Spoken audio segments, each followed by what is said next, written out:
In a calm town, a lonely baby discovers a world full of magic and secrets hidden away. With the aid of a powerful divine being, Shu sets off on an exciting journey. From the orphanage, he calls home to the deep forest where dragons roam. Each step brings forth new wonders and challenges. As Shu's adventure unfolds, he unlocks his hidden talents and forms surprising friendships while chasing his destiny. In the middle of a sleepy town, an infant opens its eyes and it can be seen that the poor soul has been abandoned with no one around it. An old woman passes by and wonders what that baby is doing in a place like this. The kind lady picks up the baby and takes it inside as she feels that the baby is all alone. Elsewhere there is a blaring light and a young boy abruptly opens his eyes, quite surprised by his unknown surroundings. He is still pondering when another young boy comes along and tells him that this is a place that connects this world to another world.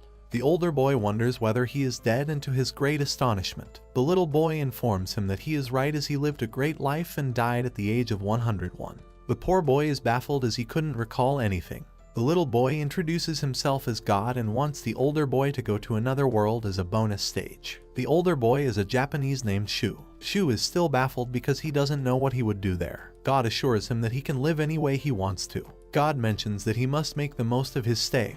However, that world is quite different from the one he knows, as monsters roam the world and they use alchemy instead of science. God is also gracious enough to award him a little bonus of a skill, different language skill, as it would be hard enough to learn a new language from scratch. God also provides him with an item box. God tells him to be careful as not many people have that kind of skill. Finally, God provides him with appraisal, which is a set of 3 sacred treasures from another world. When God asks him whether he wants anything else, Shu expresses his desire to use the monster method. God suggests providing him with a monster tamer skill. In that way, most of the monster methods will be available. God mentions that the humans in the new world memorize spells and practice all the time to use them, and that's because their mental image of magic is scarce. Shu expresses his desire to obtain magic manipulation skills. In total, he has acquired 5 skills: new language, item box, appraisal, monster tamer, and magic manipulation. Shu is all hyped up because he knows that everything is possible for him to use monsters. He thinks that there are several ways of taming.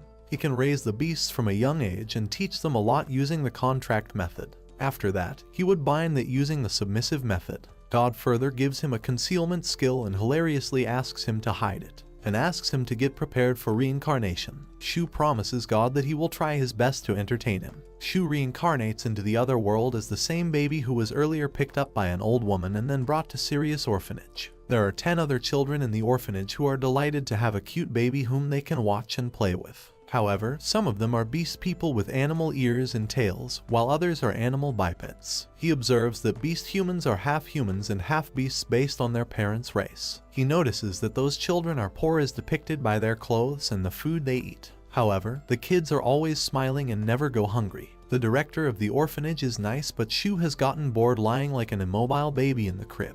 He can neither move nor talk like other children. He can feel magic power within him, but there are people always surrounding him, so he won't be able to test things out. Night falls and everyone goes to bed. Shu, who is now a baby, begins to practice his magic. He is glad that things are working out for him. A month later, Shu has a companion, and it is a baby beast human with cat ears. Shu thinks that now his popular season is over and he becomes an older brother right after a month. About a year has passed and now Shu has started to crawl. Shu is curious to find things here and there, however his motion is restricted by the director, who is always anxious that he would get hurt. Meanwhile, his younger sister, the cat baby, is a frivolous young creature who is always rocking and rolling around, and because of that she always gets in trouble with the director. This time also she gets hurt and is put in the crib as a punishment and to recover. Shu feels sorry for her and wants to help her. He notices that his magic is growing stronger. However, the director and the children are ordinary and do not enjoy any superpowers.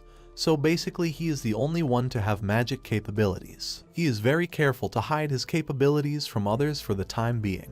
2 more years pass by and Shu has finally become independent enough to move around, and it became easier for him to practice magic. His wind magic is a basic attribute that has grown strong enough to where he can use it to attack. He also finds out that the magic he used 2 years ago was recovery magic, and it seems to activate the cells and accelerate the body's natural healing. Because of this, he circulates the recovery magic throughout his body daily, and his younger sister, who is on the recovery magic method, seems to be stronger than other children. The cat baby seems to be electrified all the time and one has to put brakes on her sometimes. In addition, he has also learned more about the world, like the name of the country where he is currently living is Argyle Kingdom. Located in the west of the country is the town of Frey where the orphanage is. If one goes further west, there is a Dragon King mountain where the dragon lives, and in front of the mountain, there is a vast forest. Frey town flourished due to the growing population of adventurers who journeyed into the forest. However, the town doesn't support the orphanage much, so the children over 10 years old work in the area for as much money as they can for self-support. Still, the food and supplies are usually inadequate for children despite the director's tireless efforts. Shu decides to help the orphanage and decides to go to the dragon's forest to harvest materials. Soon Shu plans to embark on an hour-long journey from the orphanage to the forest. Firstly, he needs to collect some firewood, required to cook food, and also it is very expensive to buy.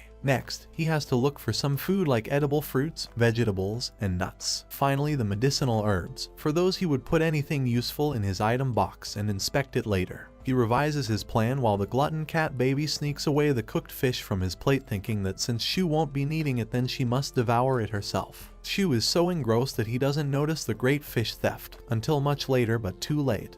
What's done is done.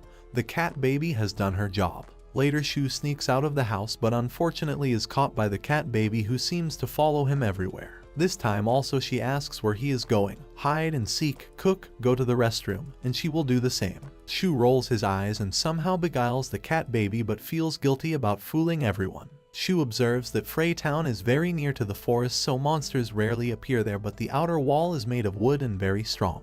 A smart aleck, Shu finds a secret passageway near the orphanage to leave. When Shu reaches the vast open forest area, he doesn't know which direction to follow since he is not carrying a map, but then he chooses to follow a random path. About an hour later, after leaving the orphanage, he finally arrives at the dragon forest fully exhausted. He finds a monster's claw scratch on a tree trunk but assumes that it is pretty safe around here because adventurers defeat monsters every day, and teenagers come here for training regularly. Shu is precautious as he doesn't want people to find a child trotting here and there, so he decides to find a place with no people around.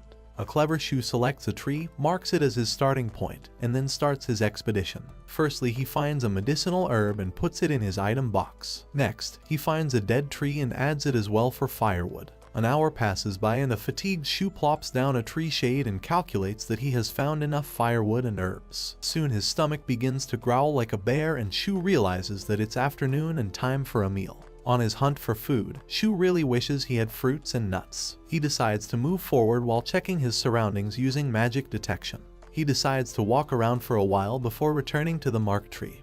He made a new mark and expanded his search range as he walked. To his delight, he finds a tree laden with a pink fruit that resembles very much like an apple. Soon he climbs up the tree, plucks a fruit, and takes a bite, relishing it every minute. In no time, he plucks numerous fruit and stores them in the item box. Now Shu is sensible enough not to take all the fruit as he doesn't want to dwindle all the resources. At a distance, he finds some potatoes and another fruit and stores them as well when he realizes that it is already sunset. Shu decides to leave the forest because it will become dangerous if he stays any longer. A panic-stricken Shu rushes towards the orphanage like a ray of light and finally arrives there in time, panting hard. When he peeks at the orphanage facade from behind the bush, he is shocked to find everyone looking for him frantically, especially the cat baby who is calling out to him loudly. A hesitant Shu enters the orphanage only to find the old woman crying hysterically for him while the director also appears sick from worry. The cat baby thrashes him wildly, calling him names. A remorseful Shu apologizes to everyone when the old lady wonders where he was before. Shu honestly tells her that he was in the dragon forest. The old lady is curious as to why Shu was in the forest in the first place. Shu fabricates the reason that he is hungry.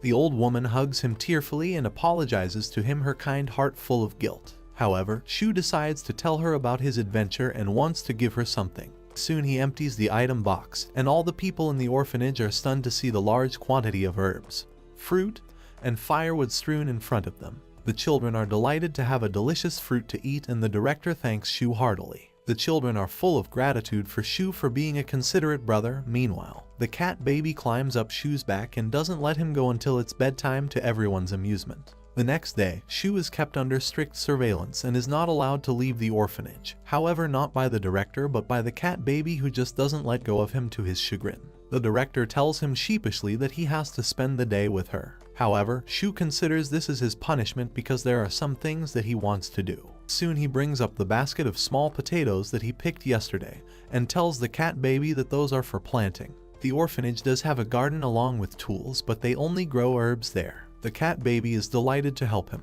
Next, they prepare a small area to sow those baby potatoes. Some other children also join them, and in no time they all are finished planting potatoes. The cat baby exclaims that she really hopes Shu gets a lot of potatoes the next time he goes out. Shu ponders that he stayed over in the orphanage for a few days and now he is looking after the kids. He also started pouring recovery magic into the plants little by little, so when the kids ingest those vegetables, they will become stronger just like the cat baby and himself. A week has passed since Shu's last visit to the Dragon Forest, and he begs the director to let him go on an expedition one more time.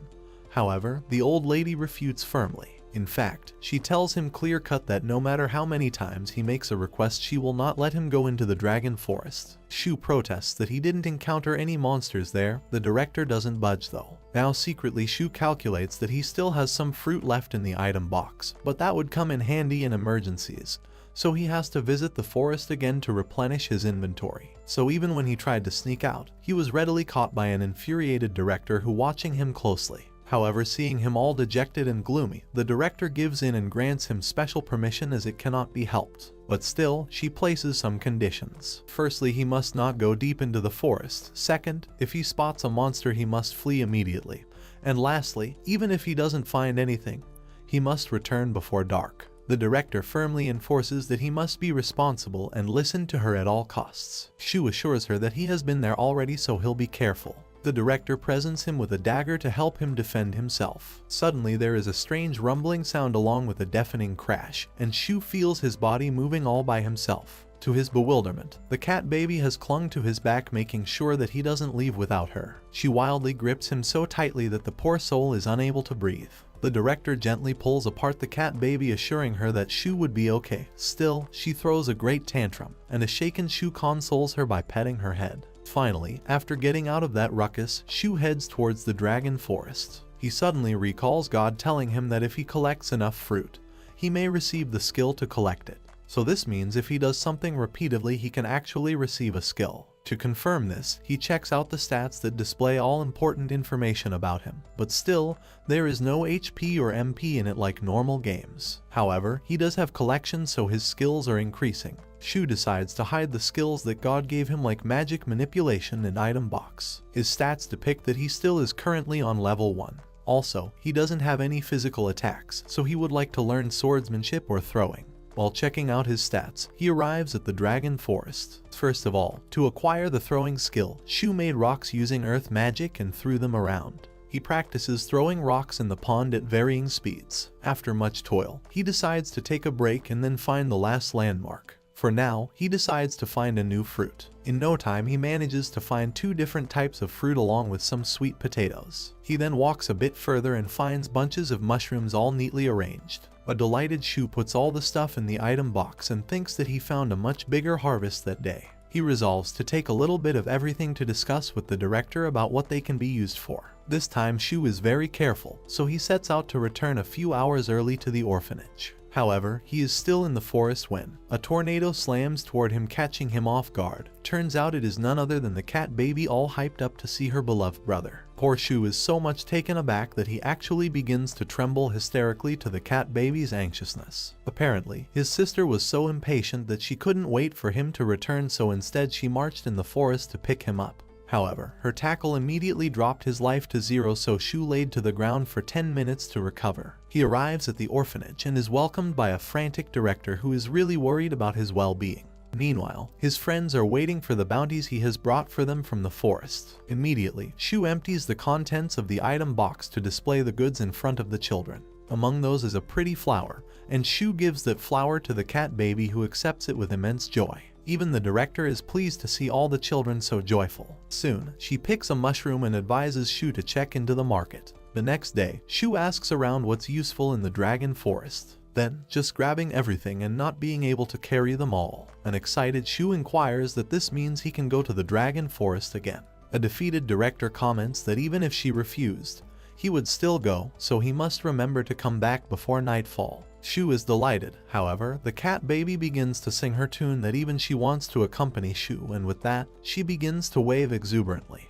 The director gives in and permits her to go to the market with Shu. The brother-sister duo is all set to visit their first town in another world. The next morning when Shu woke up, he was bewildered to find the cat baby bawling her eyes out. The reason was that in all her excitement about the flowers Shu gave her last night, she forgot to put them in a vase and held them the whole night. So when he got into the bed last night, he unintentionally crushed them with his body when he rolled up in his sleep. He pats her head and assures her that he will bring her more flowers. The cat baby thankfully calms down a little after having her breakfast, so they head into the town, accompanied by Miss Charlotte. The main part of the town where the main street has everything and is the busiest area, but the products are a little expensive, so locals buy items at the outer edge of the town where they are given discounts and other advantages. The children are astonished to find that Miss Charlotte is quite popular with the people and vendors calling out to her for discounts and bonuses. However, Miss Charlotte is flushed and remarks that the director is more well known than her. However, Shu knows that the situation is the opposite. No matter how great Charlotte says the director is, Miss Charlotte will always receive more attention because of her gentle and kind personality. Soon, they enter a drugstore and Miss Charlotte tells the storekeeper that she is there to look at some medicinal plants that day. The storekeeper is a little surprised but informs her that he had some come in last week. Hilariously, Shu is staring intently at the cat baby's tail which is wagging so wildly. He immediately grabs it to stop it from wobbling, but that actually gives the cat baby a big jolt of shock. Miss Charlotte requests the man to provide them with information about the medicinal herbs present in the dragon forest. The man is struck by a bolt of lightning as he assumes that the dainty little Miss Charlotte is thinking of going to that treacherous forest all by herself. Charlotte clarifies that the kids want to know. The man is thoroughly relieved because he knows that the kids cannot possibly go to that forest all alone. Soon, the shopkeeper shows them a lot of mushrooms and medicinal herbs, some of which were rather expensive and for alchemy recipes, and the others easy to find in the dragon forest. Shu explains that the alchemist's shop specializes in magic medicine and magic tools. Magic medicine, unlike normal medicine, is considerably more expensive because one needs magic skills or other special manufacturing processes. Therefore, the effects are potent and immediate. However, to use magic tools, one needs to use their own magic power and a monster nucleus. A monster nucleus is otherwise known as a crystallized heart of the monster or a demon core, and that can be used as a battery when creating a tool. Next, they head towards a chemist's shop and Shu imagines it to be a creepy mansion with a wicked witch inside. The cat baby jumps in fright when she actually sees an old unsightly witch. Even Shu is shaking like a leaf. The witch gives the clownish brother-sister a bored look, checks out the materials brought by Charlotte, and asks Charlotte where she got those samples from. Charlotte tries to tackle the situation and asks the witch about the materials appearing in the dragon forest. The witch observes the materials and comments that it seems that those belong to the very outskirts of the forest. Shu is then enlightened about many kinds of plants, mushrooms, fruits, and flowers. As for monster materials, it looks like the ones from the outskirts of the forest are rather cheap because of an abundance supplied by an adventurer. However, if one is lucky, they can find a demon core, and in particular, demon cores from stronger monsters sell for a lot of money. Charlotte thanks the lady for the information. However, the old lady in particular gazes piercingly at Shu and warns him to be careful. Shu wonders in alarm whether the witch knew he brought those medicinal herbs. Next, they visited the grocery shop and the butchers to buy food in exchange for medicinal herbs. Furthermore, thanks to their temporary income, Shu was able to purchase some goods that can be easily stored like flour and salt. Miss Charlotte asks Shu whether he wants something for himself because the extra income is all due to his efforts after all. Shu thinks and then remembers that he doesn't have a bag used for collecting. After that trip, he spends a few days relaxing at the orphanage. One day Shu finds the cat baby secretly stooping behind the bush and is actually worried about her because she has been doing peculiar things lately. The cat baby points out at some strange herbs and tells Shu that they smell amazing. Shu recalls that the cat baby was sniffing around the drugstore as well and he doubts that the store smelled so amazing. After a week, they run out of fruit so Shu decides to go back to the forest again for more. But this time, the cat baby is fully prepared to accompany him to the director's and Shu's perturbance. Shu notices that this time instead of crying and throwing a tantrum, the cat baby is cheerfully adamant to accompany him. Now Shu knows that he is an exceptional, but it's dangerous for the cat baby to delve into the forest as she is so small. Shu glances at the director helplessly, but this time the director has given up against the cat baby's obstinance. However, she firmly mentions to the cat baby that the dragon forest is a very intimidating place. If she really wants to go, then she has to follow Shu's instructions. The delighted cat baby readily agrees. However, poor Shu is not very pleased. The director urges Shu to protect themselves. However, Shu is not certain. Firstly, Shu organized his sister's luggage before embarking on the journey. He finds a spade, a stick, and some sand in her bag and hesitantly asks her whether he can change the contents of her bag. On getting her approval, Shu puts a water bottle and a piece of black bread in their place and dumps everything else out of her bag. While on their way, the cat baby begins to hum her own tune, and Shu couldn't help but notice her merry mood. He wonders about his sister's status and is surprised to find that she resides at level 2. He is taken aback because he knows the cat baby is exercising normally. Shu decides to begin running more than before from the next day. In no time they arrive at the dragon forests. Shu was originally going to head to the left side of the forest that day because he has been to the right side twice. However, his plan changes as this time the cat baby is with him, so it would be better to go to the previous side for safety reasons. So he makes up his mind to get some fruit and immediately spots the marked tree. Now before he could reach the tree, an impatient cat baby takes a high leap towards the tree and begins rummaging the plants growing underneath around its trunk. The cat baby explains that she is looking for some medicinal herbs. Now, Shu is really perplexed, and then his sister clarifies that since she memorized the smell of the medicine, she can help Shu find some really good stuff. Now, a bewildered Shu ponders in awe and is somewhat doubtful whether she remembers the smell of the medicinal plants from both the drugstore and the alchemist stores. He also recalls that when he used appraisal on her earlier, he found out that she has a cat's nose, which gives her an increased sense of smell. However, he wonders how his cat's nose a skill she was born with. The cat baby keeps on sniffing and suddenly remarks that the fruit tree is ahead, and to Shu's surprise, the cat baby brings him towards a large fruit-laden tree. She easily climbs up the tree like a cat and reaches the top branch. Shu calls out to her and tells her to pick up those delicacies and throw them to her. After the cat baby has complied, Shu tells her to come down. However, the cat baby seems to have a tree fright because she remains frozen to the branch with tears in her ears. Shu climbs up the tree with an amused smile and ponders that she is just like a cat. Soon he brings her down with the cat baby clung to his back. In a while, the cat baby rushes in a direction, and a baffled Shu swings his head here and there thinking she might have found another tree. But to his astonishment, the cat baby has found a mushroom plantation somewhere in the wild. On checking those, Shu realized that he saw those mushrooms in the alchemist's shop. Shu lauds the cat baby's efforts by petting her head but warns her that she shouldn't run off so suddenly. After that, they walked a bit further and found the fourth tree he marked. It is then he holds his sister's hand and tells her to be quiet for a second.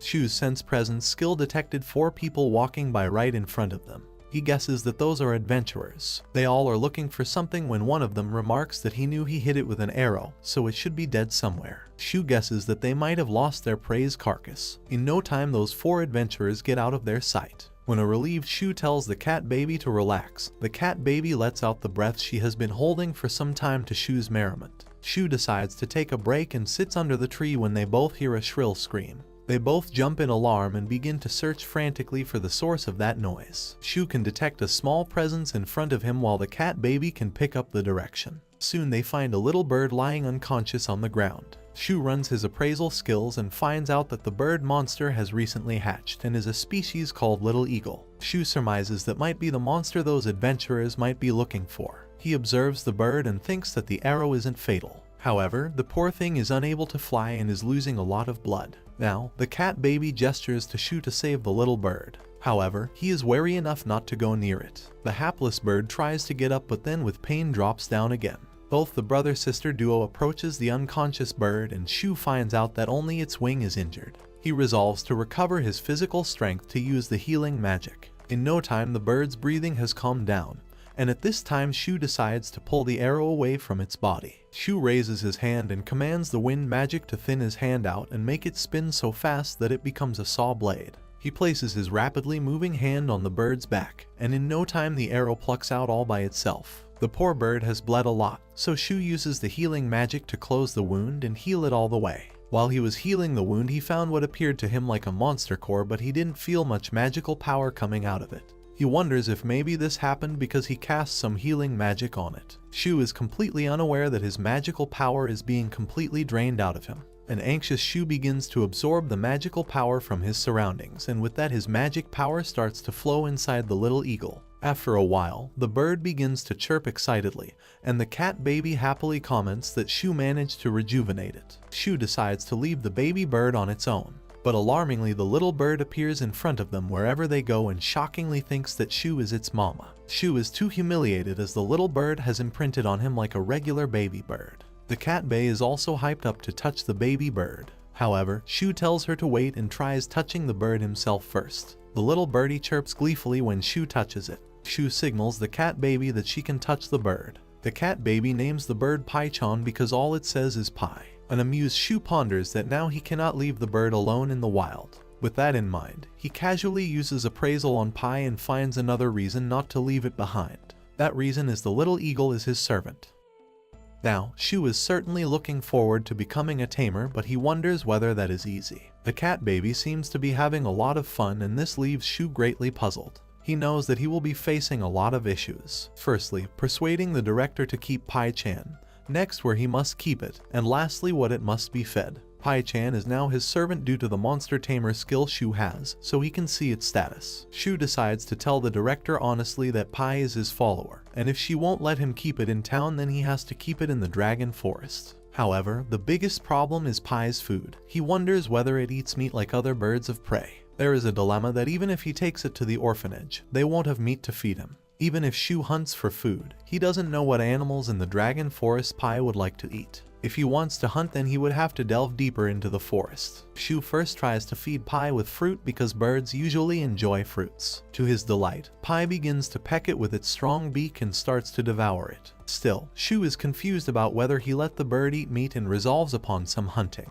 He feels that a bow and an arrow is the safest option he has for his current condition, and also it is considered good security. Still, he also wants to hunt with some magic as well. Shu and the cat baby decide to look for some more mushrooms and medicinal herbs. After Pai finished having his meal, the brother-sister duo picks up some fruit. On the way, he asks the cat baby to sniff around for some mushrooms and medicinal herbs to sell, as they shouldn't add to the food bill. In no time, the cat baby does find some mushrooms. Shu carries Pai home since it still cannot fly very well. They both get a warm welcome from the director upon reaching the orphanage. However, the director is about to have a heart attack on seeing a monster bird in Shu's hand. Shu explains to her everything that happened in the forest, how Pai got hurt, how they took care of it, and finally he became his servant. Now Shu skips the arrow part from his story because he doesn't want his recovery magic to be disclosed. Not only that, he has also taught the cat baby to keep all that a secret, but who knows how long she can keep a secret. In addition, he wrapped a piece of cloth around Pai's injury instead of a bandage. It still can't fly very well, so that would do for a while. The director allows them to keep Pai in the orphanage, however warns them that Pai must be kept inside as it is dangerous. Both Shu and the cat baby are heartily thankful to the kind-hearted director as she comments that even if something is a monster, it cannot be left alone if wounded. Still, she points out that she is not sure whether the bird can be kept in town, so for that they would be asking a soldier for advice. The next day, the director along with the children and Pai go to the town. Pai seems to be in a good mood for being held close to Shu. The soldier's station was next to the entrance to the town, and it wasn't very far from the orphanage. They are warmly greeted by a soldier, but as soon as he sees Little Eagle, he hysterically draws out his sword and urges them all to run away. The director intervenes and pacifies the soldier that Shu is perfectly okay, and they have come here for some consultation.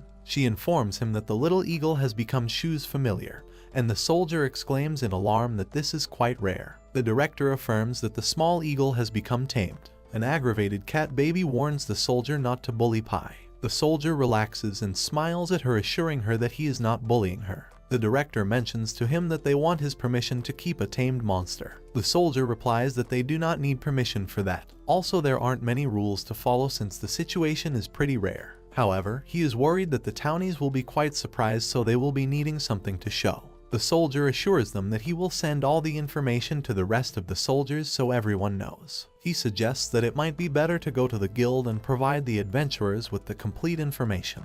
The director along with the children visits the guild, and Shu stares at it in amazement because it is much wider and prettier than he thought. The director queries a friendly guild receptionist about servants or familiars. The receptionist guesses that she might be here to discuss about the small eagle. The director tells her that the bird is Shu's servant, so for this reason they have come to register. The receptionist informs them that they don't have to register. The director clarifies that she confirmed with a soldier and he told them that they have to inform the guild so that the adventurers don't attack the bird. The receptionist agrees that this is quite important for a familiar, so to be on the safe side she suggests registering it as a servant so that everyone knows. The receptionist inquires about the owner of the familiar and whether they have selected a mark for it. The director suggests Shu's name for registration, and the little boy wants Pi to wear a scarf for a mark since he doesn't like things that cost money. An exuberant cat baby suggests that the scarf should be red, and a more buoyant Pi leads out a loud squeal as if to agree with her. Both the ladies look at them alarmed, to Shu's humiliation.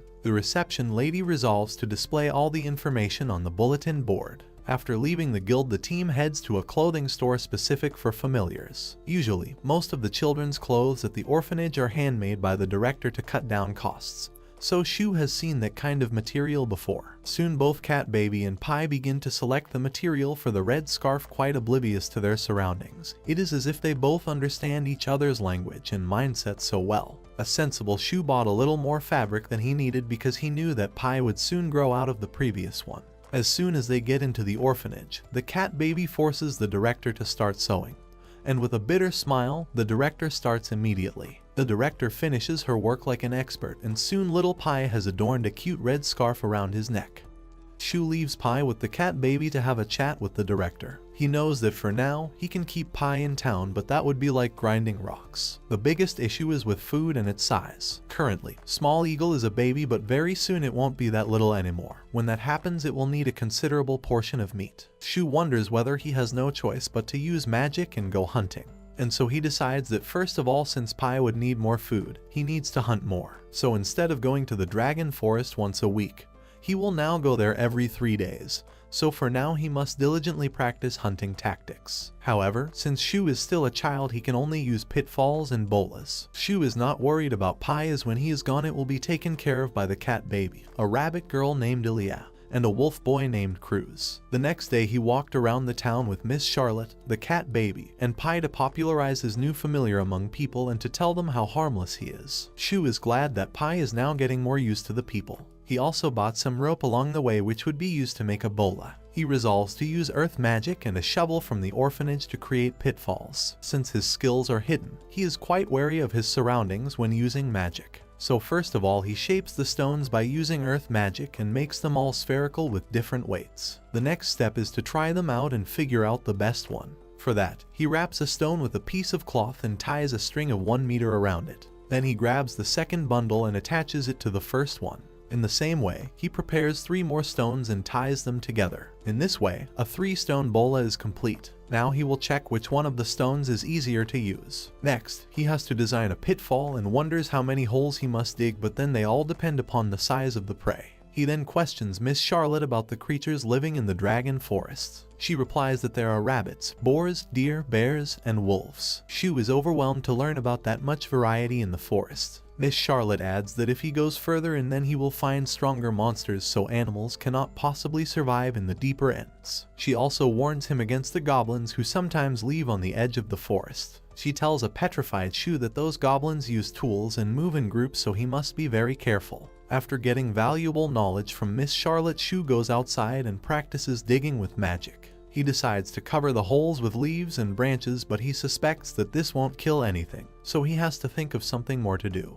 The next day, Shu goes to the dragon forest all alone. As expected, he has already gotten used to being there. Things have considerably changed recently, as the Cat Baby happily accepts the charge of being a caretaker to Pi, and this makes him somewhat lonely. He gathers himself and focuses on hunting, but before that, he needs to collect a few things. As always, he fills his item box with firewood, mushrooms, and medicinal plants along with some fresh fruit. Until now he used magic detection on the ground, but after being told that there were bird-type monsters, he got worried. He never noticed it until now, but animals are flying around in the sky. This one isn't a monster because it doesn't have any magic powers. Still, he decides to be precautious. Shu looks up in the sky and is thankful that he wasn't attacked when he entered the forest for the first time. Next, for the time being, Shu decides to dig all the pitfalls near the fruit trees and mark them with stones. He also drills a hole in each tree, so now the time has arrived to practice bola. He gathers up all his strength and thrusts a 3-stone bola in the air. He observes that his first shot flew straight because of the throwing skill, but it wasn't fast and didn't go that far. One of the reasons for this falter could be because he lacks muscular strength. He thoughtfully rules out to increase the speed and power with magic to make up for that. He wraps the stone in wind magic and allows it to soar. To his great disappointment, even that goes as a failure and appears just like throwing stones. He observes that although the speed increased with the wind magic, it didn't wrap around the bola completely. Shu tries to improve his strategy and creates a powerful vortex of wind around the bola like a makeshift catapult.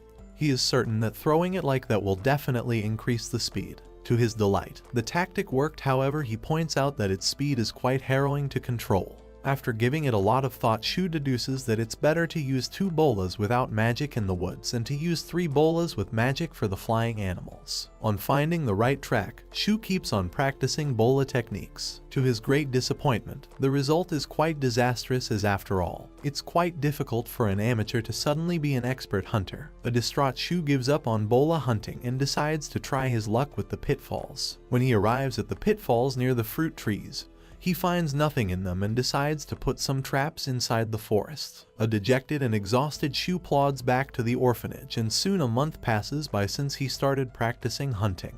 At that time, he has been going to the dragon forest once every 3 or 4 days. Despite going multiple times, he only manages to harvest a reasonable amount of fruit, mushrooms, medicinal plants, and potatoes. However, on the hunting side, there are still no favorable results. Still, he is content that the plants and potatoes they planted earlier have been harvested. Their fields have grown little by little, and it's getting harder to use magic on them, but he is positive. Shu has observed that Pai has also been exerting magical power each day, and now even Pai has gotten really difficult to handle even by the likes of the cat baby. Pai is growing day by day, and before Shu can imagine, its level has risen to 3 before he knew it. Shu wonders whether a monster levels up by using magical power. In addition, Pai has been practicing flying slowly and gradually, and Shu is certain that it will be able to fly very soon. Shu is waiting for that moment because then he will make Pai accompany him during their hunting sprees. One day, as usual, he goes to the dragon forest to replenish the item box. Suddenly, he senses that something is in the pitfall near the fruit tree. To his astonishment, he finds an animal bun sticking out of the pit hole.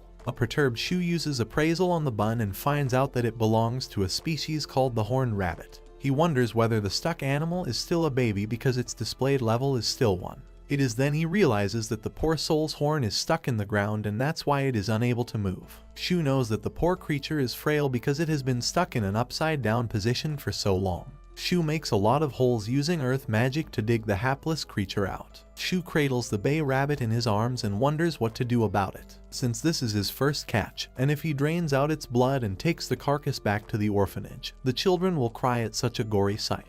A soft-hearted Shu decides to give up on his first prey and uses healing magic to rejuvenate it. Shu pours lots of strength into its core and places the rabbit in a corner. He keeps an eye on it while collecting things, as he is afraid that if he is going to leave that hapless baby alone in the middle of the forest, it will be soon eaten by a monster. After a while, the baby horned rabbit wakes up and its button eyes pop open, staring here and there in terror. In no time, it begins frolicking here and there merrily around Shu. The baby rabbit begins to show affection and gratitude towards Shu, and he remembers this scene as a very familiar one. Shu checks the rabbit's status again and spots that follower has been added next to its species name, depicting that even that baby rabbit has become familiar as well. Not only that, the baby rabbit coos mama to Shu. Shu realizes that when he uses lots of magic power on a monster, they become his followers, and this could be because he used a lot of magic power in the rabbit's magic core. It dawns on him that he can only tame baby monsters since they all consider him their matriarch. Shu has no choice but to lead that bay rabbit to the orphanage. He instructs the rabbit to eat the flowers around him if he is hungry, as he has nothing else to feed him.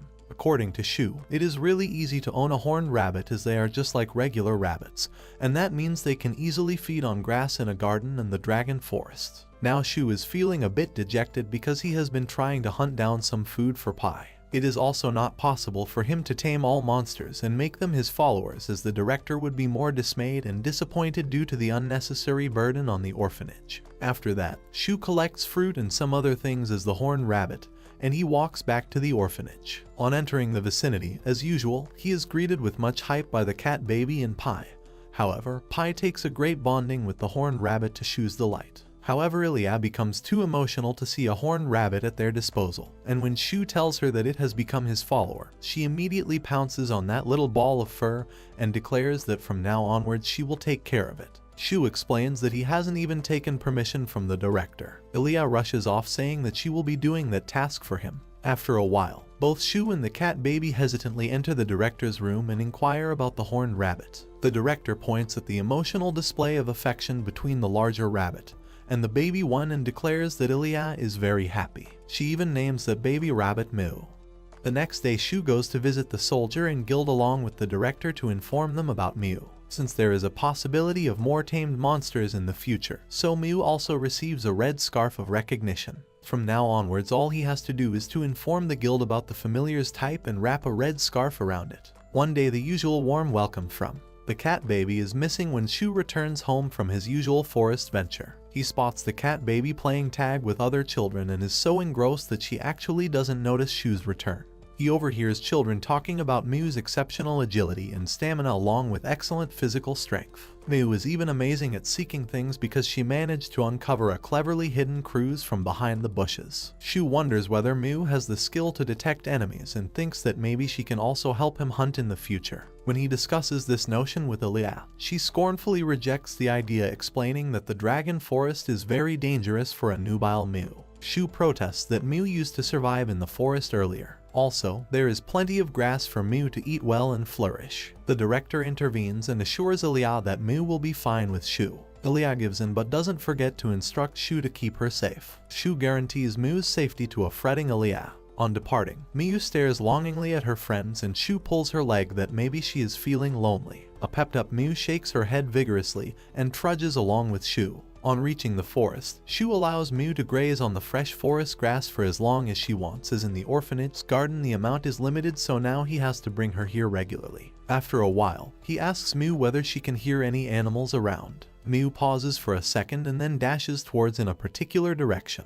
He watches him stare in the upward direction and thinks that his magic detection isn't going off as well. Soon she points towards the bushes, and Shu finds 3 rabbits grazing behind the bushes. Shu analyzes that he can certainly feel a slight reaction after using magic detection again. Perhaps due to the strong dark magic power of the dragon forest, humans using magic detection of animals has no effect. Shu still feels that monsters can be easily detected due to their strong magic power. To conclude, Mu is very useful in hunting animals. The problem still arises: how can he capture those rabbits? For the time being, he decides to create a large pit using Earth's magic. He improves the 3 rock bola by connecting some strings to form a cobweb and a makeshift net. He then asks Mu to lure the rabbits into the pit. If they fall into the pit, then that would be a perfect situation. However, if the situation is adverse, then he will try to catch them with the bola. Now Mu, being his servant, can easily grab telepathic signals from Shu, so Shu sends her a signal to directly make an attack. Now 1 rabbit manages to fall into the pitfall. However, 2 rabbits are quick enough to avoid that fate and run frantically here and there. Pouncing on the opportunity, Shu throws the bola net to grab his prey, but alas, that bola is a complete failure. To add insult to injury, the rabbit that fell into the pit also escaped. A fully upset Shu falls to his knees and is on the verge of tears when Mu comes and hugs him dearly to console him. Shu calms down his nerves and analyzes that rabbits are fast enough to be caught by a net. Also, he had no idea that they could easily climb out of the pit and flee. Soon he leaves Mu is in charge of detecting other monsters while he goes to gather supplies. This time he manages to collect a lot of stuff when Mu's ears get upright by a sense. Very rapidly, Mu dashes in a direction and in no time leads Shu towards a majestic fawn. Now this is a chance Shu doesn't want to miss, so he decides to dig a deeper pit and prepare a stronger net. He signals Mu to begin the hunting process. Mu lures the fawn into fleeing toward the pit, and instantly Shu tosses his bola and he has to make sure that it doesn't escape at any cost. Next, he hurries up and fixes the stones on the ground with earth magic. Both Mu and Shu bellow with delight to celebrate their success, as the helpless fawn lay captured with a tight bola net. It is then the fawn stares at Shu with his mesmerizing doe eyes, and immediately Shu's heart melts like hot butter, as he cannot hurt that poor pitiful hapless soul. Mu looks at him puzzled because she can't understand why the boss is crying over a hot meal. So she immediately dashes toward the fawn and slays it to Shu's relief, but he knows that someday he has to be a stone heart and kill all by himself. Now the issue arises of how she is supposed to transfer the fawn carcass to the orphanage because he knows that Pi is too young to eat meat while the girls will cry their hearts and eyes out on witnessing the ruthless sight. He has an idea and stuffs the carcass into the item box for the time being. He still has some time left for hunting, so he asks Mew whether she can sense anything. Observing that for now, Mew is unable to detect anything, Shu decides to look around while they are heading back. After a while, unfortunately, they are not able to find any more animals, but Mew is able to find many medicinal herbs. Shu runs through appraisal over them and finds out that a lot of stuff that Mew found was rare and very potent. Shu is positive that he will get an exorbitant amount for those herbs. However, Mew has her own idea. She feels that plants are too delicious to sell. Overall, it was a fruitful trip, although they managed to catch only one deer. As soon as they reach the orphanage, the girls are all exhilarated to see Mew, and they thoroughly ignore Shu, because all they are concerned with is whether Mew is okay and is not hurt in any way. Especially Cruz, who remarks that Mew smells of blood. A disregarded Shu ponders that probably Mew caught blood when Shu drained the deer, and what can one expect from a wolf, a demi-human, who has a great sense of smell? A distraught Shu has no choice but to explain everything truthfully. Soon he narrates the whole hunting story to his siblings and closes his eyes as he knows that now the cat baby will berate him for being so ruthless. To his bewilderment, the cat baby screams in delight, congratulating Mew and Shu for their success. The rest are also pleased to know about his bountiful hunt. Shu can't believe his ears as he takes out the deer carcass from the item box, and he ponders that he doesn't know what's okay with them anymore. Women are really cryptic even if they are girls because they don't like Shu killing rabbits. However, hunting down a deer is fine with them. Even the director and Miss Charlotte are grateful to Shu for bringing home such a wondrous catch, as it made the plain all rice more luxurious. In the end, everyone is happy, being happy to eat meat, and this is quite a sufficient reason for Shu to be happy as well. A month after his successful hunting spree, various things have changed since then. First of all, a completely new hunting team has been formed for the Dragon Forest expeditions and consists of the cat baby, Ilya, Cruz, and Shu. Shu wanted more manpower this time to increase their yield. Seniors cannot go since they have jobs in town. Cruz is all excited because even he dreams of being an adventurer one day. Shu ponders that beastman discrimination is quite prominent in the country, so a lot of them have to get more hazardous jobs to survive. The best thing happening recently is their harvest has increased considerably, so everyone is really happy thanks to their various senses and powers. A while later, Shu instructs everyone to split for hunting. Their hunting skills have improved a lot as well, and Pi alone can capture a lot. Because of Pi's flying skills, it has become possible to hunt prey from the sky. However, they all hunt in teams because hunting alone can be quite tedious and troublesome. Also, thanks to the big bone Cruz, it is always easier for Shu to take home some enormous prey without getting suspicious about the item box. Deer is very popular in the orphanage as it has a lot of meat. Also, Mew, Pi, Ilya, and Cruz have all risen to level 5, but somehow Shu is still stuck at level 1. Time passes and soon Shu is 5 years old. All his colleagues have reached level 9. Little by little, Cruz has started training with the wooden sword and Ilya tries her luck with a short bow. The number of children has also increased to 50 over time. That day, the whole troop goes to ask the town to increase the amount of subsidies and to renovate the building. However, to their dismay, they didn't get a positive reply. The Lord, who was doing good things for the town, got bedridden, and now his son is acting on his behalf. The ruthless guy wants to stop supporting the orphanage. Shu doesn't give up. He and his team do their level best each day to make everyone's life easier. These days, Shu and his group use the townscape daily, and the guard always inquires whether they have been to the Dragon Forest again. Since the unfortunate fate of the orphanage set by the current lord, Shu goes out into the forest just to support the orphanage, and when he returns from his adventure, he makes sure to gift the soldiers with some fruit. One of the soldiers warns Shu that there is a rumor that many bad adventurers are lurking around the forest, so he must be careful. He adds that people have been robbed of their things, and apparently they have been employed by the current lord. Cruz concurs with the guard that there has been a story of poor security, but still, he is not certain whether the prevailing rumors are true.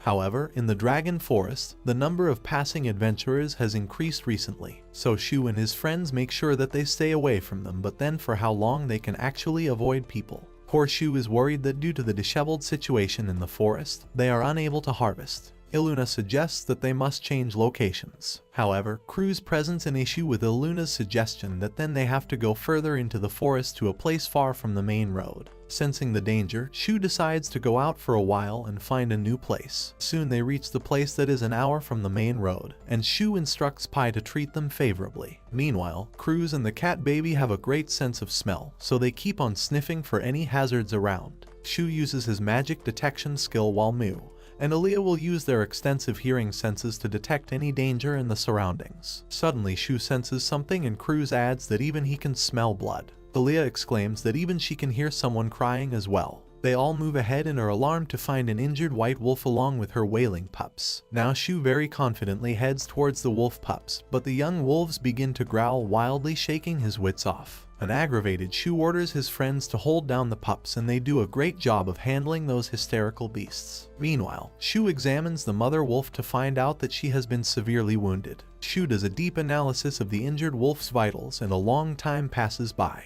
A large amount of Shu's magical power is poured into the monster's core as he places his hands over the wound with the image of it sealed in his mind. Slowly and gradually, the wolf's breathing is calmed down.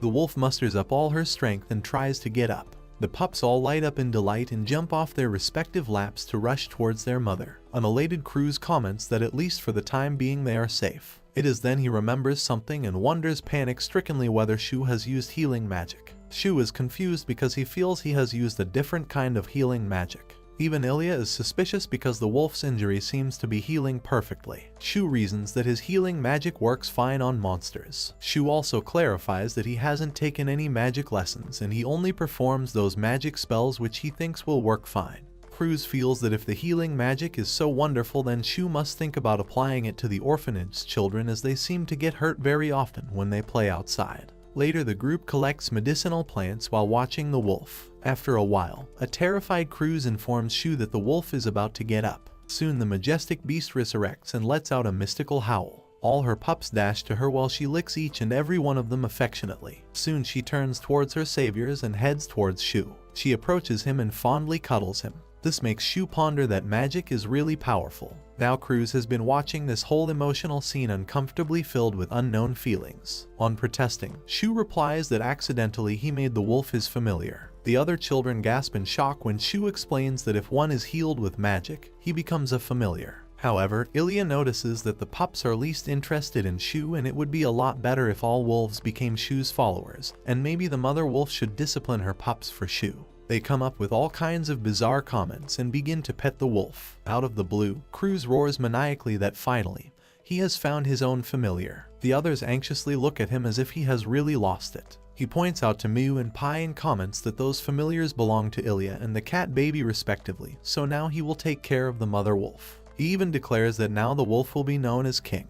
And when the baby cat points out wisely that the king is basically a she-wolf, even the wolf growls at Cruz treacherously in protest of naming her incorrectly. When Cruz tries to take charge of her, she hysterically ambushes him, bringing Cruz on the verge of tears, and he apologizes, trembling hard. An amused Ilya suggests that they must think of a female name for the wolf, and Shu presents the opposite of king, which is queen. Even the wolf is flushed on hearing her name suggestion, and soon queen is finalized for her. Now Shu wonders whether her children will be her familiars as well, because he has great difficulty in telling them apart. To his astonishment, the baby cat and Cruz point out that each pup is different from others, and this makes Shu realize that humans cannot differentiate between similar-looking animals. Ilya proposes that must name the pups as well after distinguishing them. Shu knows he is in for a challenge because it will be very difficult taking care of those little beasts. Shu wonders whether Queen is hungry, so he provides her with a rabbit carcass. Queen ponders thoughtfully at the food and then pushes the meat towards her hungry pups. Shu is touched by this motherly affection and brings a bird's carcass in front of the wolf. He watches them delightfully as the hungry pups devour the flesh. In no time, the pups finish up the whole carcass, and this makes Shu realize how hungry those pitiful pups were. A new kind of anguish attacks his mind that until now he was always worried about Pi and her humongous appetite. She usually eats everything that he brings from the dragon forest. And now come the wolf and her 3 pups. He is worried that every day there would be an overwhelming dearth of meat. Shu makes up his mind to honestly reveal the item box to the director, so he can completely focus on hunting. He is all excited to find a new addition to his hunting team, which is Queen, and he knows she will be quite valuable to him. Soon they decide to head home early because they have the wolf pups to worry about. When Queen becomes one of Shu's monsters, he can telepathically communicate with her, so he asks her how she was injured. However, Shu roughly understands her language and thus how the wolves got injured. The wolves went out together one day to hunt when they came across an adventurer. Queen sensed danger and urged the pups to run away, but the adventurer seemed to have interest only in the pups. He attacked all of them mercilessly. Both the cat baby and Aaliyah are perturbed to hear about such heartlessness. Shu analyzes that probably the adventurer is the scoundrel who was mentioned by the soldier earlier. Even Cruz feels so bad that he actually asks Queen about the pup's father. Queen answers in her own language and Shu interprets it that she gave birth to those pups through magic. Cruz asks another intelligent question: if Queen is a wolf, then why doesn't she leave with her pack? An irritated Shu answers that she is a loner by nature. Cruz grabs the sarcasm in Shu's tone and flusters. This makes Shu wonder that he doesn't even know about Pai's and Mu's parents, as he has never seen them before. The guy is really baffled because he doesn't understand the mysterious biology of the monsters. Soon the team heads home, and on reaching the town gate, the guard stops them and asks Shu whether those gray wolves are his followers. It is then a panic-stricken Shu registers that he hasn't put a red scarf on the hounds. He nervously reasons to the guard that he recently saved them in the forest. Even the cat baby tries to be lovey-dovey to an overwhelmed Queen to prove it to the guard. The guard freaks out to see wolf pups and wonders how many monsters has Shu brought from the forest. The guard gathers himself and realizes that after all, those little wolves are only pups, so it will be okay to let them enter. He advises Shu to get them a mark to identify them as his followers. Shu assures him that he will make sure that the wolves remain out of trouble. The guard promises to inform his colleagues to watch out for Shu and his team. However, with 6 monsters trailing them, Shu and his team have grabbed a lot of attention. After walking to the orphanage, Shu has to cross an ocean to tell the director about the pack of his followers. Soon after giving the poor old lady a rough explanation, the team goes to the Adventurers Guild to give their report, and also to inform them about the rascal adventurer who is creating havoc in the dragon forests. Meanwhile, the children are excited to see those adorable wolf pups, and Shu is glad that they all are getting along with each other. A little girl ties a red scarf in the shape of a bow on one of the Queen's paws and pays her a compliment that she looks amazing. Shu is full of gratitude for the kind director who has accepted all of his followers like her own. He then makes up his mind to tell her about his secrets. The director is astonished to learn that Shu can use magic. The director wonders why he has been silent up till now. Shu reasons that the timing was not right. The director asks him to display some of his magic skills. He manages to ignite fire flames by using magic, and the director comments that according to her that is beginner level magic. She guesses that until now Shu has been using healing magic to tame those monsters, his followers. Shu affirms and reasons that this is because they are monsters and it affects them like that. He further proposes that the next time when the kids get hurt, she would like Shu to use some healing magic on them. Shu asks the director whether he can go hunting and harvesting on separate days because there is not enough food for Queen and her pups and they need a lot of meat to survive. The director is really worried about his safety because hunting every day would mean Shu putting a greater risk to his life. He assures her that he will be taking Queen along with him, and if they spot any danger they will either hide or run. Next, he reveals the item box to the director and tells her that since he hasn't seen anybody using it, that's why he didn't tell her about it earlier. The director blurts out that had she known earlier that Shu had such a useful thing, she would have pushed him into a large crowd to get some stuff. Shu jumps in horror and is glad that he didn't reveal it earlier. The director advises him to keep everything clandestine to avoid any unwanted attention.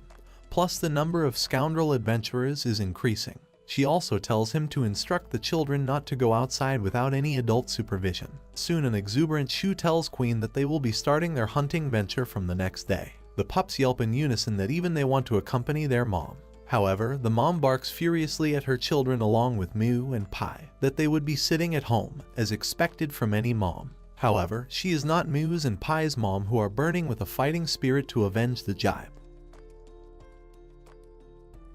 The next morning, Shu, Pai, Mu, and Queen immediately head for the Dragon Forest for their usual hunting and harvesting expedition. They had reached faster than before, because Shu had used healing magic while running.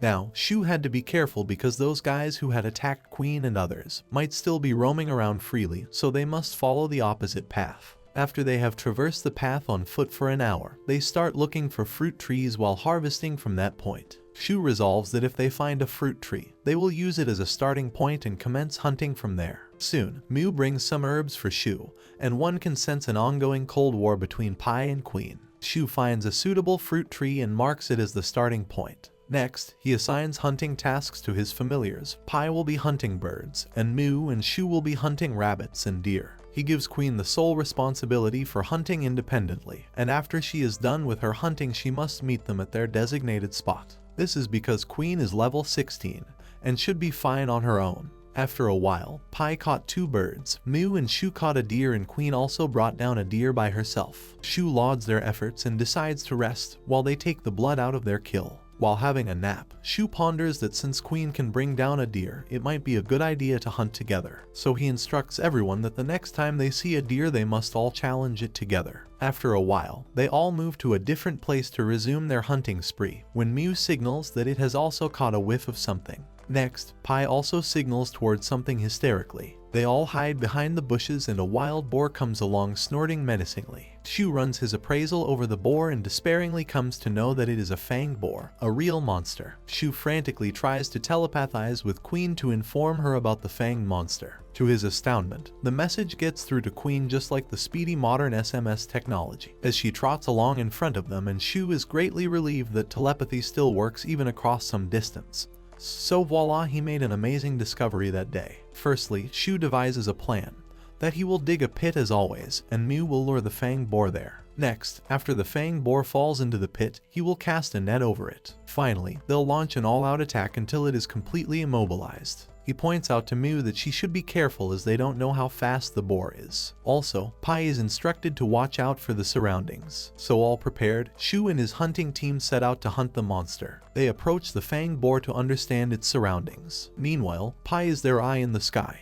They quickly dig a wide hole nearby to complete their final preparations. Next, Mu is sent as a decoy towards the burly monster, and it strolls furiously after Mu makes a loud thudding noise. Mu swiftly springs across the pit while the unanticipated boar crashes down the pit to Shu's delight. As planned, a thick roped bola is flung over their prey while the monster helplessly tries to escape. On Shu's signal, Mu rushes towards the boar and stabs it with her sharp horn.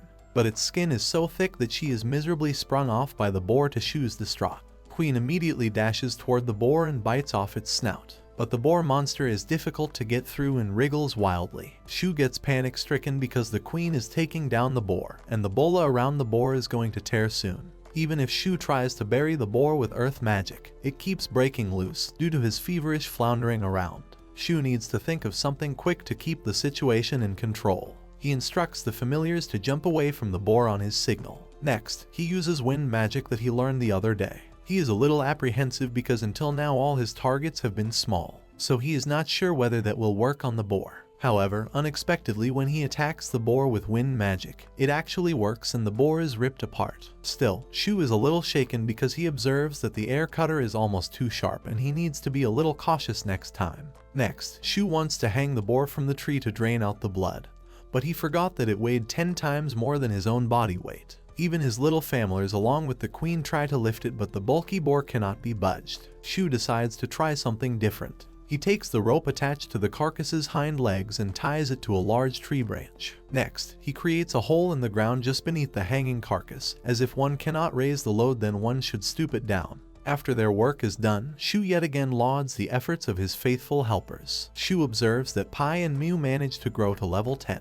Also, Pi learned a new skill, enemy search, and Mu learned pierce. Usually when a new skill is acquired, it's an old skill that has been adjusted and then enhanced. Unfortunately, Queen did not level up, and seeing her all downhearted, Shu assures her that her level is already a lot higher than everyone else. Now, finally Shu has also managed to do the impossible, and that is to elevate to level 2. The guy goes wild in delight because he was anticipating earlier that his level will never go up. There is a catch, however. If Shu were to take such a large fanged boar back home with him, the gatekeepers and guards would all get suspicious. He decides to put that carcass in his item box, but next time he decides to make a pass at heavier monsters if he comes here with everyone else the next time. He resolves to aim for something smaller for their next hunting adventure. On inquiring, Shu learns that both Queen and Pi like rabbit meat the best, to Mu's despair. However, Mu loves medical herbs, especially the ones full of magic power. In this way, they all resumed hunting merrily. Finally, they managed to hunt 10 birds, 7 rabbits, 5 deer, 2 boars, 5 horned rabbits, and 1 fanged boar for the day. Shu is satisfied by the overwhelming number of kills they made. The majority of it is stored in his item box, however. he decides to bring a few things back by hand so that nobody gets dubious of their trip. His familiars are more than happy to drag the carcasses all along, and the guard on the gate is about to get a heart attack out of shock. When they reach home, the cat baby is overjoyed to see Pi while Aaliyah is impatient looking out for her beloved Mew. Meanwhile, Cruz and the pups are delighted to see Queen back all safe and sound, and this makes Shu feel somewhat left out because no one is looking out for him. The orphanage dwellers along with the director are awestruck when they check out the overwhelming number of carcasses. Miss Charlotte offers in great enthusiasm that she will be dismantling them all. However, Shu notices that it will be difficult for the director and Ms. Charlotte to do the carving process all alone, so Cruz and Ilya also offer to help. Ilya suggests that once they learn how to dismantle it, they can always do that in the forest before bringing them home. One of the orphanage children requests the director to teach them how to tan the fur. Here by tanning it means converting the fur into fabric. The director agrees happily and decides to teach them. The children of the orphanage all offer their help to prepare the meat. After practicing with all the rabbits and birds that Shu brought back, the children seem to get the hang of the dismantling process. But the larger animals like the fang boar still seem to be a bit difficult for them. Shu hopes that a butcher will show him how to dismantle it the next time. Meanwhile, Ms. Charlotte has wondrously finished dismantling a whole deer all by herself to Shu's awe, and by using her example he secretly practiced dismantling the other deer that he caught. Later, the children are delighted to see such an exuberant dinner spread the following evening. Cruz excitedly picks up a meat kebab to eat as much as he can. However, Ms. Charlotte playfully mentions that there is one for everyone. Everyone thoroughly enjoys the scrumptious supper and Shu vows to eat like this every night, and resolves to do his best at hunting from now on. The next day, Shu is accompanied by Pi, Ilya, Cruz, Queen, and cat baby, aka Pipsqueak for the hunting adventure. Pi is instructed to find a fruit tree by using the enemy search skill. Pi flies in a small circle and heads back and Shu assumes that he has already found one. Soon, it is decided that Shu and Cruz will pick fruit, Ilya and Pipsqueak will gather nearby. While Mew guards them, Pi will hunt birds using enemy search, and Queen can do as much hunting as she wants on her own. Everyone excitedly gets started. Soon, Cruz is picking up fruit from a big tree while Shu is gathering them in his item box. Ilya and Pipsqueak gather herbs and important medicinal plants guarded closely by Mew. Queen hunts down prey and brings it to Shu, who immediately drains blood out of the kill. Next, a delicious wild vegetable and bird soup is prepared for lunch and everyone sits down to dig in the sumptuous broth. After that, they resume their gathering when a hyped-up Pi signals Shu about something. Shu discovers a fang boar smaller than the one they found yesterday. Now, even if they slay it, they couldn't possibly take it with them. However, Shu recalls that the one he beat yesterday is probably the reason for him leveling up. Shu is very much confused, so he discusses the issue with his friends. Now, Cruz gets all excited. However, Ilya has her doubts. Shu admits that he did defeat one yesterday, but hid it in his item box. Shu suggests that their levels might rise together if they defeat the boar, and it will be better if they carry it on their own.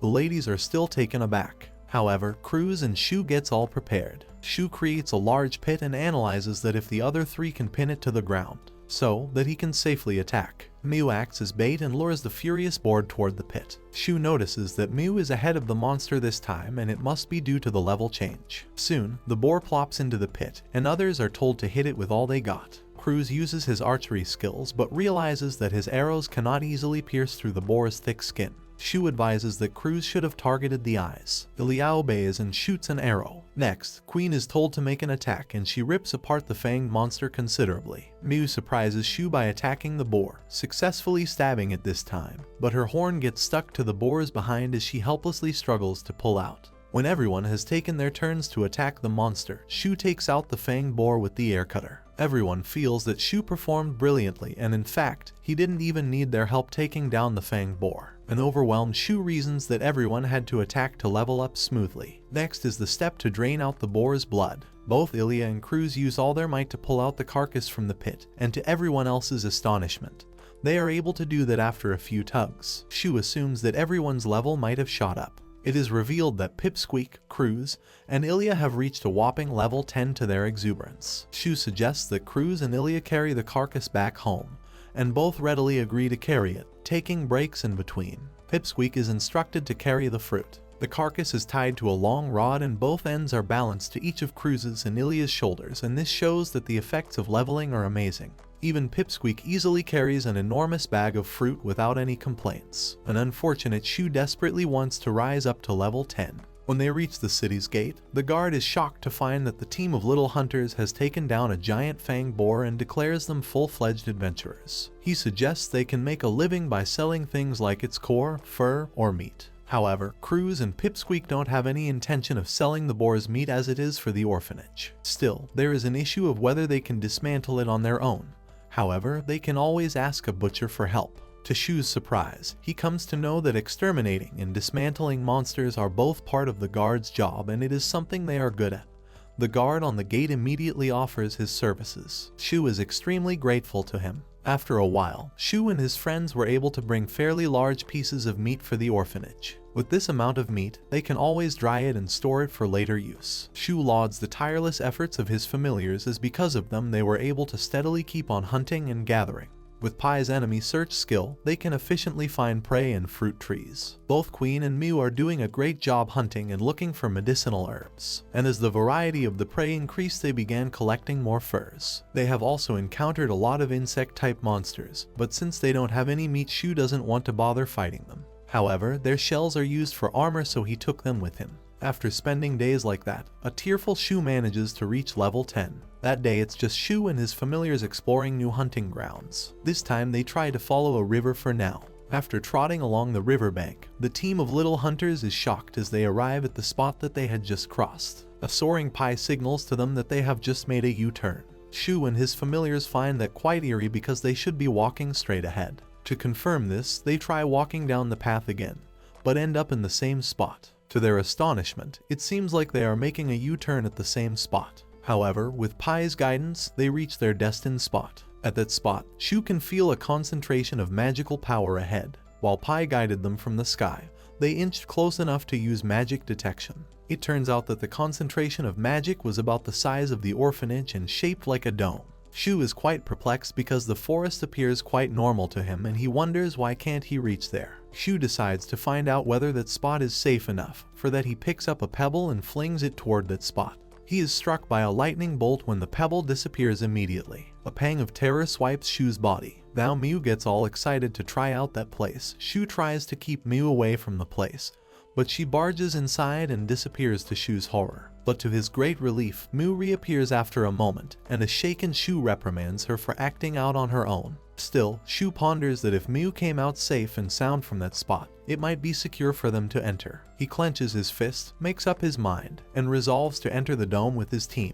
The team penetrates the invisible wall, and Shu wonders whether there is just a normal forest inside. He looks here and there and surprisingly finds a neat little log cabin nearby. Shu uses magic detection and deduces that there are multiple living beings around the house. A frisky Mew immediately rushes in a direction to Shu's chagrin. To their astonishment, Mew rushes towards a mysterious figure sitting under a tree. Shu and his team are surprised to discover that the mysterious figure is a young girl. The young girl is even more appalled to see so many strangers around her as Mew excitedly bounces up and down, while Pai and Queen make their respective Pai and Woof to introduce themselves. Shu introduces himself to the hesitant girl whose name is Sakuya, who lives in the forest with her grandparents. Shu can feel Sakuya's uneasiness when he is startled by some strange presence inquiring about Shu. Shu is appalled by the insane pressure around him and stutters while introducing himself and his familiars. The strange man is wearing a turban and some queer-looking clothes. He guesses that Shu is a tamer and wonders how Shu managed to get inside. As he set up a barrier normally no ordinary person can enter. Shu knows that the man is talking about the dome, and he mentions that he entered it through magic detection.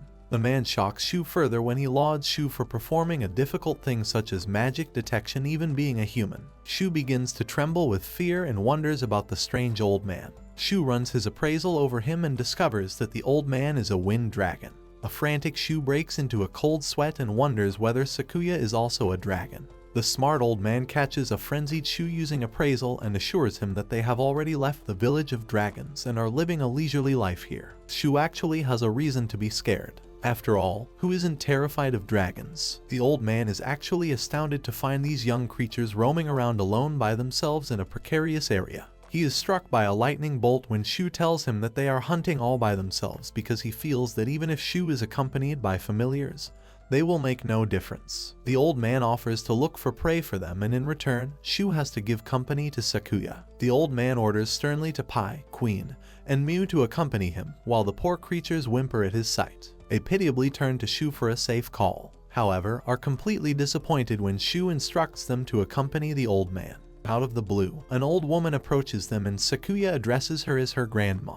The lady seems very kind and loves Sakuya a lot. The woman invites Shu for tea, and the latter reluctantly accepts it as he knows that the old woman is also a wind dragon. Shu is startled to see the large spacious interior of the log house, which looked quite diminutive from the outside. The old lady explains that she is using spatial magic to change the size of the room. She instructs Shu and Sakuya to sit in the dining area for a moment. There is an uncomfortable silence between the two, and Shu wonders whether Sakuya is wary of him. He decides to break the ice and inquires about her hobbies. Sakuya is basically into reading books to Shu's bewilderment.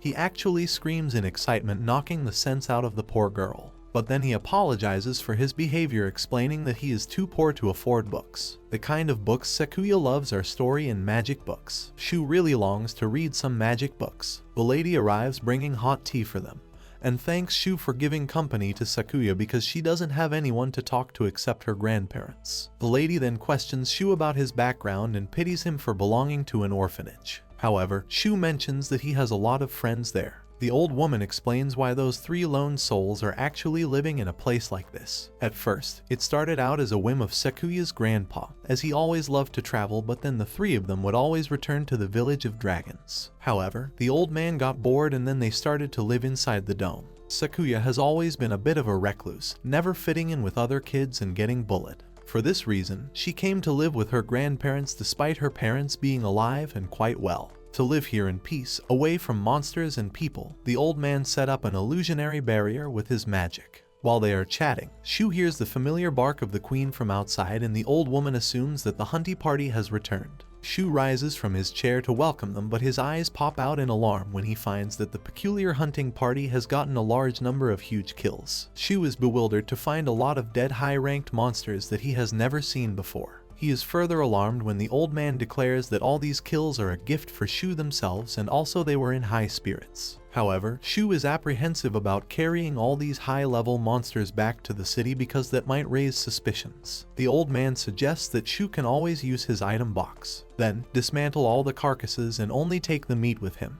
The old man gets infuriated when Shu expresses his inability to dismantle high-level monsters and offers to teach him. The old man learned the dismantling process from humans a long time ago when he was traveling, as he was extremely bored and wanted to try out new things. When Shu learns that Grandma also has some knowledge about mixtures and alchemy, he declares them to be the power couple. The old man uses magic to lift one of the monsters in such a way that it rapidly drains the blood in an instant, to Shu's amazement. The old man drains out other monsters as well, so Shu starts dismantling them. Shu approaches a boar but is unable to pierce his blade through its tough skin. The poor guy doesn't even have a decent weapon and owns a cheap knife instead. The old man suggests that Shu can always enhance an ordinary weapon with magic. The old man scorns Shu's lack of knowledge and inefficient teacher, when Shu explains that he is self-taught. Although, he does know how to control magic all by himself and also how to enhance his body through his own style. The man is relieved and explains that in order to enhance a living being, one needs to circulate magic through the entire body. But in the case of objects, it's just enough to cover them with magic. Shu uses some magic to cover the knife and the old man gives him a thumbs up. Shu can also use thin enhancement for defense if he applies it to his body. Shu is amazed because he didn't know that much about enhancement. To his delight, the blade penetrates the boar's skin like butter. The old man warns him that the magic only provides some enhancement to weapons, as it totally depends on their original sharpness. So, a monster like a boar is probably the limit of this cheap knife, and that actually makes sense because if one could cut anything then there would be no need for strong weapons. This reminds Shu that he also needs a new weapon. The old man continuously alarms him when he advises Shu to make a new weapon all by himself. The old man offers to teach him how to smith. He also asks Sakuya to join them, but the latter refuses, and Shu doesn't blame her, because who would suddenly want to learn smithing? Grandpa doesn't give up and lures Sakuya into thinking that he will also teach her how to use magic on the side. Now this sparks some interest in Sakuya, who seems inclined towards learning magic. Shu notices how Grandpa turns so sweet and affectionate towards his little blossom Sakuya, and then suddenly bellows at him to be ready the next day for training. A baffled Shu refuses his offer as he is only supposed to go hunting once every 2 days, and besides he still has to do some actual hunting. The old man chuckles as he has a lot of stuff to teach Shu the next time they meet and urges Shu to look forward to it. Shu cannot believe how it all happened, but this is how he met his very first teacher, and he knows that it is actually Grandpa who is looking forward to meeting him because of Sakuya. After they have finished dismantling everything, Shu decides to stuff everything inside the item box for the time being. Next, Grandma puts a lavish meal on the table for him and Shu thoroughly enjoys the meal, especially the bread, which is homemade and specially bought by Grandpa from the farm. Grandpa usually barters essentials for hunting monsters on the nearby farm.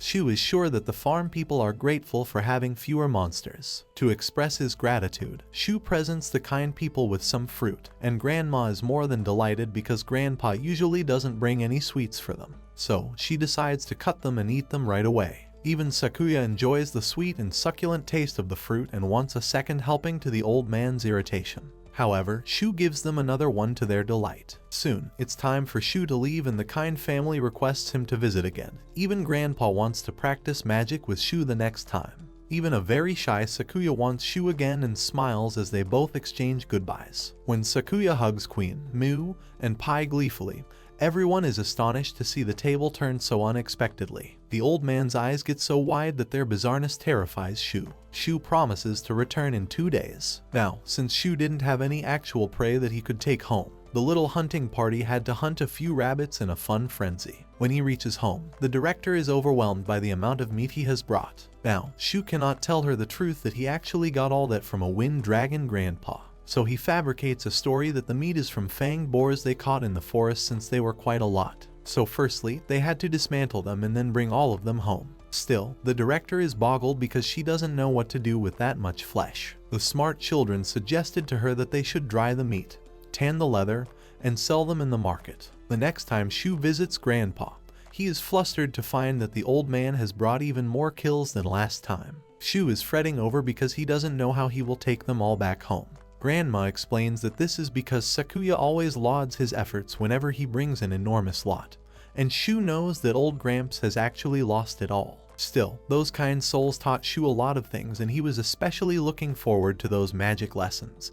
But Grandpa seems to rely more on his intuitions, so his explanations are rather difficult to understand. Rather than using solid spells, he explained through whooshes, puffs, and whacks, which even terrified his own granddaughter. So, in the end they both were taught by Grandma. The month passes by quickly and now the wolf cubs are ready to go hunting with Shu. When Sakuya catches a glimpse of such fluffy quadrupeds, she immediately falls in love with them. And amusingly, all this display of affection is making Grandpa go green. According to him, these sturdy wolves can easily pull a small carriage. However, currently, there is no carriage available at the orphanage. The all-in-one Grandpa cannot take no for an excuse and decides to teach woodworking to Shu. Shu feels that Grandpa would only be teaching him how to create a cart, so he doesn't find any harm in learning a new skill. A proud Grandpa puffs up his nostrils and offers that now he will be showing him leatherworking as well, and Sakuya quickly offers to help. After learning a lot of things from Grandpa, a lavish meal is spread in front of Shu, and he is quite taken aback when he comes to know that Sakuya has made all of that. Not only that, she is kind enough to prepare food for all Shu's familiars. She knew that Shu was hunting food for Queen and the cubs, so she decided to help him in this regard, and Shu appreciated her heartily. Later, they all have a merry meal. Soon many months pass by and Shu's number of familiars begins to increase. It all started when Grandpa saw Sakuya happily playing with Shu's familiars. He decided to catch other monsters. The first one he brought was a horrendous murder grizzly with razor-sharp claws. Poor Sakuya was so terrified that she bursts into tears and hides behind Grandma.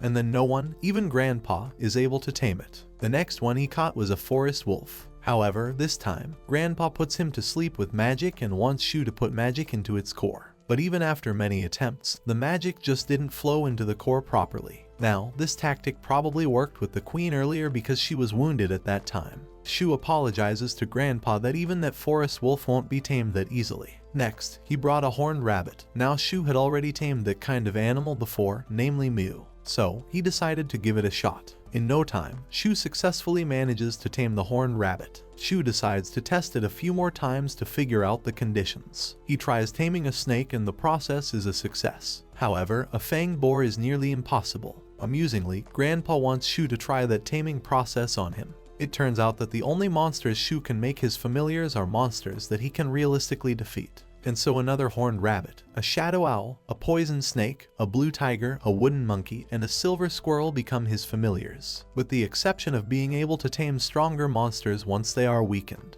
Poor Shu is overwhelmed by the number of monsters he has tamed. However, Sakuya offers to help him take care of them. Shu's number of familiars is steadily increasing, and he is also learning about taijutsu, magic, and how to use a knife. And on top of that, he is always getting a lot of meat. Poor Shu is all freaked out and really hopes to disclose it all to Ms. Director. But before that, he decides to ask permission from Grandpa since he is living as a recluse. Also, he is using a barrier to hide. Shu is wondering whether it would be easy to keep it a secret. Grandpa guesses that this director is like a foster parent to Shu, so he allows Shu to tell her about them and introduce him to the director as an old hunter and former adventurer who lives near the dragon forests. Shu realizes that for some reason it is best not to tell her that Grandpa and Grandma are wind dragons. Grandpa reasons that until the humans have an appraisal like Shu, they won't be able to see what they really are, and normally no one would have easily noticed the barrier. Later, Shu informs the director about a strange old hunter he met in the forest,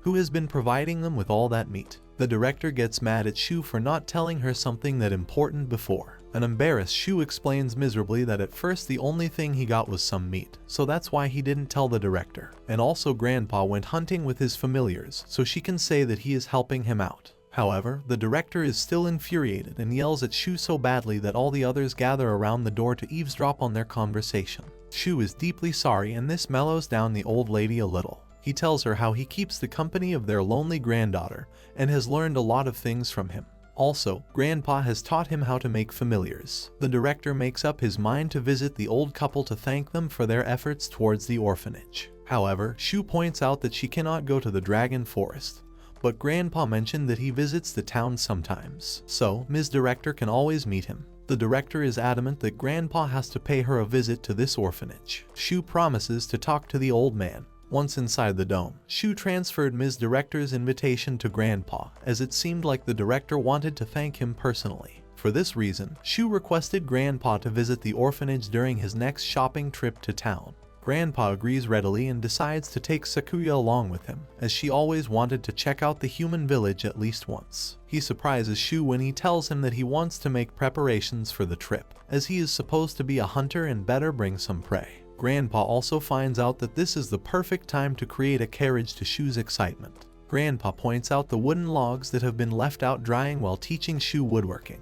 Next, he uses his magic to work on the wood, like flattening and smoothing it out into wooden planks. Even Shu tries his hand and cuts the wood. This is beginner level magic, so even he can help out while practicing. Shu thinks of repairing the orphanage by using his woodwork since it has been raining a lot lately. A few hours later, Grandpa and Shu are able to make a simple but fantastic carriage. Next, Shu devises a plan as Grandpa will go hunting the next day. The day after that, they will both visit the orphanage together. Finally, they will both stay at the orphanage. Gramps gets all excited to show his hunting power. However, Shu warns him not to bring anything crazy. He frantically hopes that everything will go according to plan. Meanwhile, at the orphanage, preparations for welcoming Grandpa and the others have also begun in full swing. Ms. Charlotte resolves to prepare a meal to show her gratitude to Grandpa and gets all fired up. One can actually see her face all burned up like a bulb. The children also worked hard to clean up, because the person who has been providing them with food all along is arriving.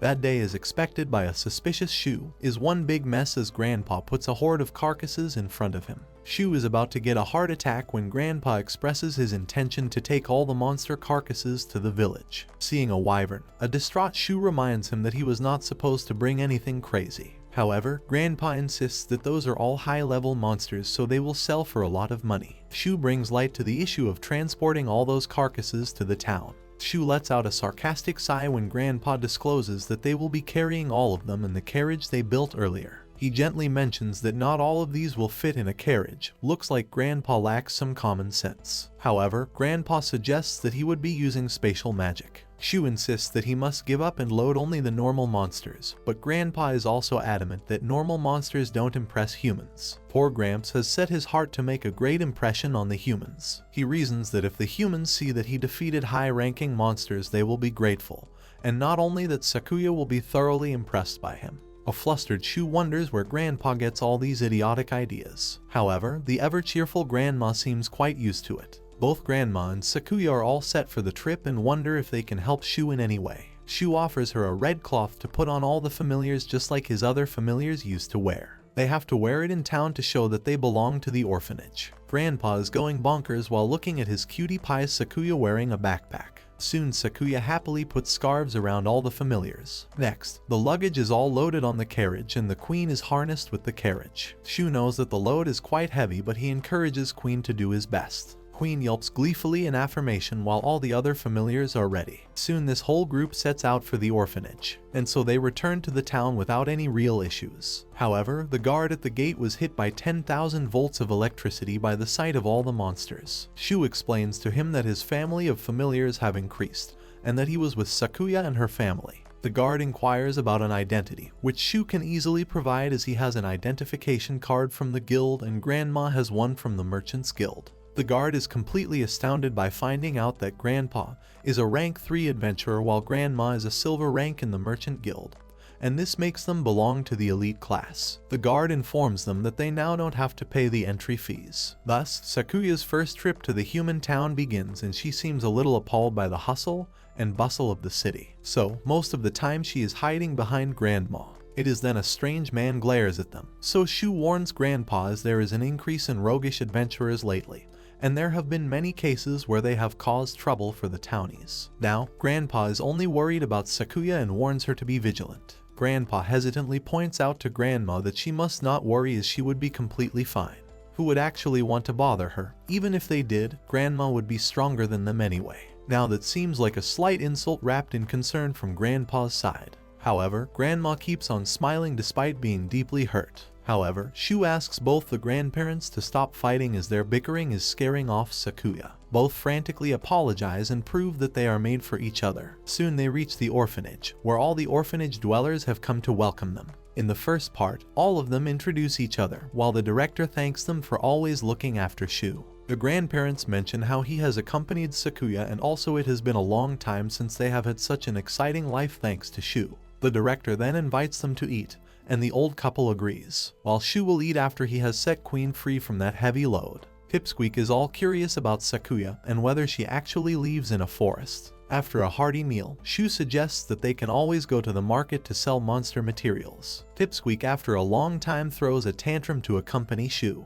However, Shu wants her to spend time with Sakuya. Pipsqueak at first gives an annoyed look but then hugs Sakuya and resolves to play with her. Next, they come across the Adventurers Guild and stables where Queen is kept for a while. Grandpa excitedly spots a place where he can sell all his materials. The shopkeeper welcomes them and figures out that they have some pelts to sell. The man is shocked when he sees pelts belonging to bighorn deer and murder grizzly and wonders whether the old man hunted out all these. Shu's eyes pop out when the man pours a fountain of coins in front of him. The old man feels that he has given enough loads of pelts to the shopkeeper, as he can actually see the huge pile from down there. Shu is visibly shaken because he doesn't know that adventurers earn that much. However, the shopkeeper insists that all of this is quite exceptional. The shopkeeper requests Shu to check out Grandpa's guild card. It is revealed that rank 3 adventurers are amazing. If one defeats a monster of his rank, then one could easily earn 10 times more than their actual return.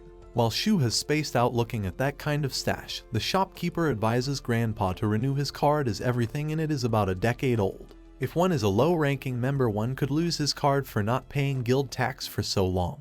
The guild tax is deducted from the rewards for low-level quests, so if one doesn't accept any quest then one cannot pay tax as well. There are also other benefits of having a guild card, like being exempt from the tax for entering the city. Shu wonders whether the rules apply to the Merchant Guild as well. The shopkeeper replies that the Merchant Guild's card is more like a permit, as merchants have to pay a certain amount of money as tax, and in return they can come and go on their will. Shu predicts that maybe Grandma's card has expired as well, so they decide to head to the Merchant Guild the next day. Soon they thank the shopkeeper for providing them with valuable information and renew the guild card at the reception. They are also told that if they kill a monster in the forest and bring back part of it as proof, they will be generously rewarded for its subjugation. Next, the old man decides to do some shopping. He mentions to Shu that he usually buys wheat and vegetables mostly from the farms. Shu suggests that they must buy some spices as they make the food taste better despite their higher prices. The old man lauds the soup presented to him at the orphanage. The soup is Sharon's specialty made with herbs and spices. It's a luxury, so basically the children don't get to eat it very often.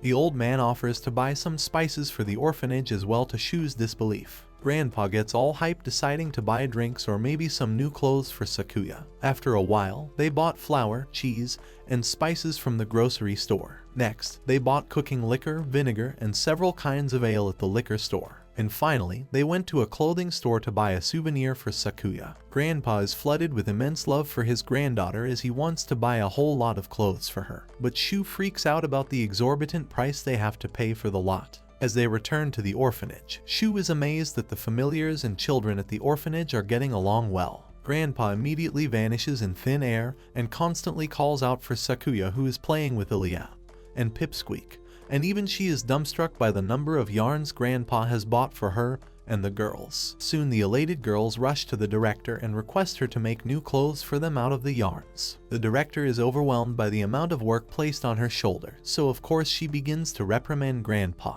A hesitant Shu decides to slip Grandpa away from the tense situation and requests him to teach him some swordplay outside. And then Cruz and other children join them for some basic sword swinging practice. However, both Grandpa and Cruz seem to be too hyped up about the practice, thus terrifying others. The practice goes on until dinner is served. After dinner, Shu uses illumination in every room. However, Grandpa feels that Shu is obsessed with this spell, and that she hasn't gotten used to this everyday magic illumination. Shu is glad because now they don't have to worry about light even after the sun sets. Also, the fire magic torch can be used with fireplaces and stoves so they can save wood. Also, when they wash themselves, Shu can use water magic to provide hot water. He has plans to make a bath in the orphanage one day. Soon Sakuya decides to have a night stay at the orphanage on Pipsqueak's insistence. The grandma becomes so emotional that she begins to cry as Sakuya has finally made some new friends, even though she herself will become lonely. The next day, Shu, Pipsqueak, and Sakuya accompanied by Grandma visit the city while Grandpa along with others starts repairing the orphanage. As it turns out, Grandma only had to pay taxes to get her Merchant Guild card activated.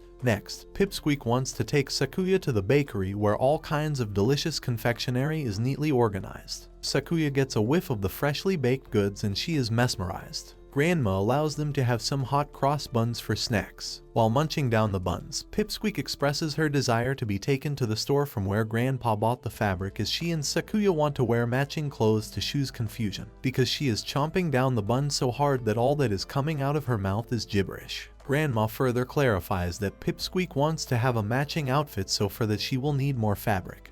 And it appears that Sakuya and Pipsqueak get along really well. After a wholesome day in town, they return to the orphanage where the repairs are still going on. The way they all are working depicts that the orphanage needs lots of repairs. Soon it is lunchtime, and once again they are in for Sharon's special soup, and this makes Shu wonder why Sharon is overdoing it. Shu joined Grandpa and others in the afternoon, and together they manage to finish the orphanage's repair work in time. Grandpa points out that currently the whole roof is banged up and the orphanage might need some original repairs soon.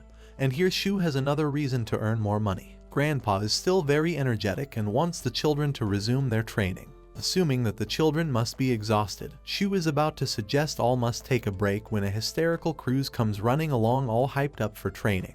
To Shu's astonishment, one by one all children join Grandpa, depicting the level of interest they have developed. As Grandpa leads them in training, Shu decides to make wooden swords for all. There is a reason why everyone is eager to train with a sword. After the age of 10, one can always leave the orphanage to find work in town. But lately, there aren't many jobs in the town, so it has become difficult to find work. Because of this, more and more children want to become adventurers. Shu notices that the girls are learning to sew from Grandma, and it will be great to train them in leatherworking and alchemy. When Sakuya tries to put on her newly sewn dress, Pipsqueak looks at her in sheer admiration. Soon it's dinner time, and after that, everyone calls it a day. The next morning, Grandpa, Grandma, and others have to return to their home. All the children in the orphanage look pretty depressed. It is then Grandpa talks to Shu in private, and Shu becomes exuberant for some reason. Soon it is time for the old couple to leave, and they thank the director and Ms. Charlotte for their hospitality. And in turn, the director expresses her gratitude for repair work and training. Shu is dumbstruck when the children address Grandpa as their master and urge him to return to teach them more sword skills. Meanwhile, Sakuya and Pipsqueak are having a tearful farewell, and both parties are not willing to separate from each other. When Sakuya invites Pipsqueak on a playdate at her house, Pipsqueak makes a promise all by herself without consulting Shu, to his irritation. Soon, when all the familiars are safely tucked inside the cart, a sniveling Pipsqueak wonders whether she would be able to see Sakuya again. Suddenly, Shu recalls the conversation between him and Grandpa, and assures his sister that Grandpa will be visiting once a month at the orphanage. This makes Pipsqueak all vibrant and frisky again, and she begins to count the days until Sakuya can visit her again. So, when Grandma and Grandpa are about to leave, Pipsqueak is trying very hard to hold back her tears. Sakuya is also having the same condition. Grandpa immediately notices that Pipsqueak seems very lonely, and Shu thinks that maybe they can visit Grandpa's house along with the hunting party. On this note, Sakuya and her grandparents bid farewell. The next few days pass by peacefully. On hunting days, Shu visited Grandpa regularly, made nails while blacksmithing, and built some chairs and a table out of boards that he made while learning woodworking. One fine day, Grandpa brought a young goblin with him. Now Shu is quite startled to see the creature. However, they use the goblin for training since goblins are the weakest humanoid creatures. One of Grandpa's familiars, the wood monkey, also turned out to be a big help at picking fruit. A fortnight later, Shu finds a gloomy and miserable Pipsqueak sitting all alone. The reason is that she actually longed to see Sakuya again. Shu is somewhat concerned about the otherwise frisky and chattery Pipsqueak, so he decides to have a little chat with Grandpa.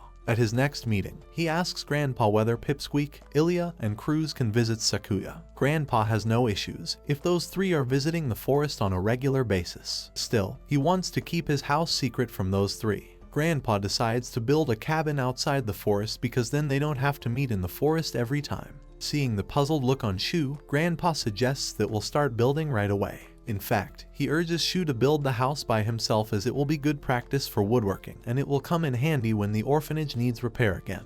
A hapless Shu is dumbfounded because he knows that building a house will be too much work for a person. Grandpa assures him that Cruz can also help him. Still, Shu throws a tantrum, and as usual, Grandpa chides him for useless complaining. Shu notices that Grandpa is quite electrified as his eyes beam abnormally for some reason as the latter looks for a suitable spot to build the house. Soon they spot a beautiful clearing and decide this is where the house will be built. Grandpa observes that if they build it near a river, then they can also create wells. After walking for a bit, they find a river, and the place has this magical effect on Shu because he readily wants to build a cabin over there. Grandpa touches the ground and observes that it is too soft and needs to be hardened by using Shu's earth magic. Shu obliges and places his both hands on the ground. He let his magic flow into the ground while imagining the hardening of the ground. Slowly and gradually, the ground gets its usual stiffness, and Shu begins to expand the area. Soon a fairly large circle of hardened ground is formed to Grandpa's satisfaction.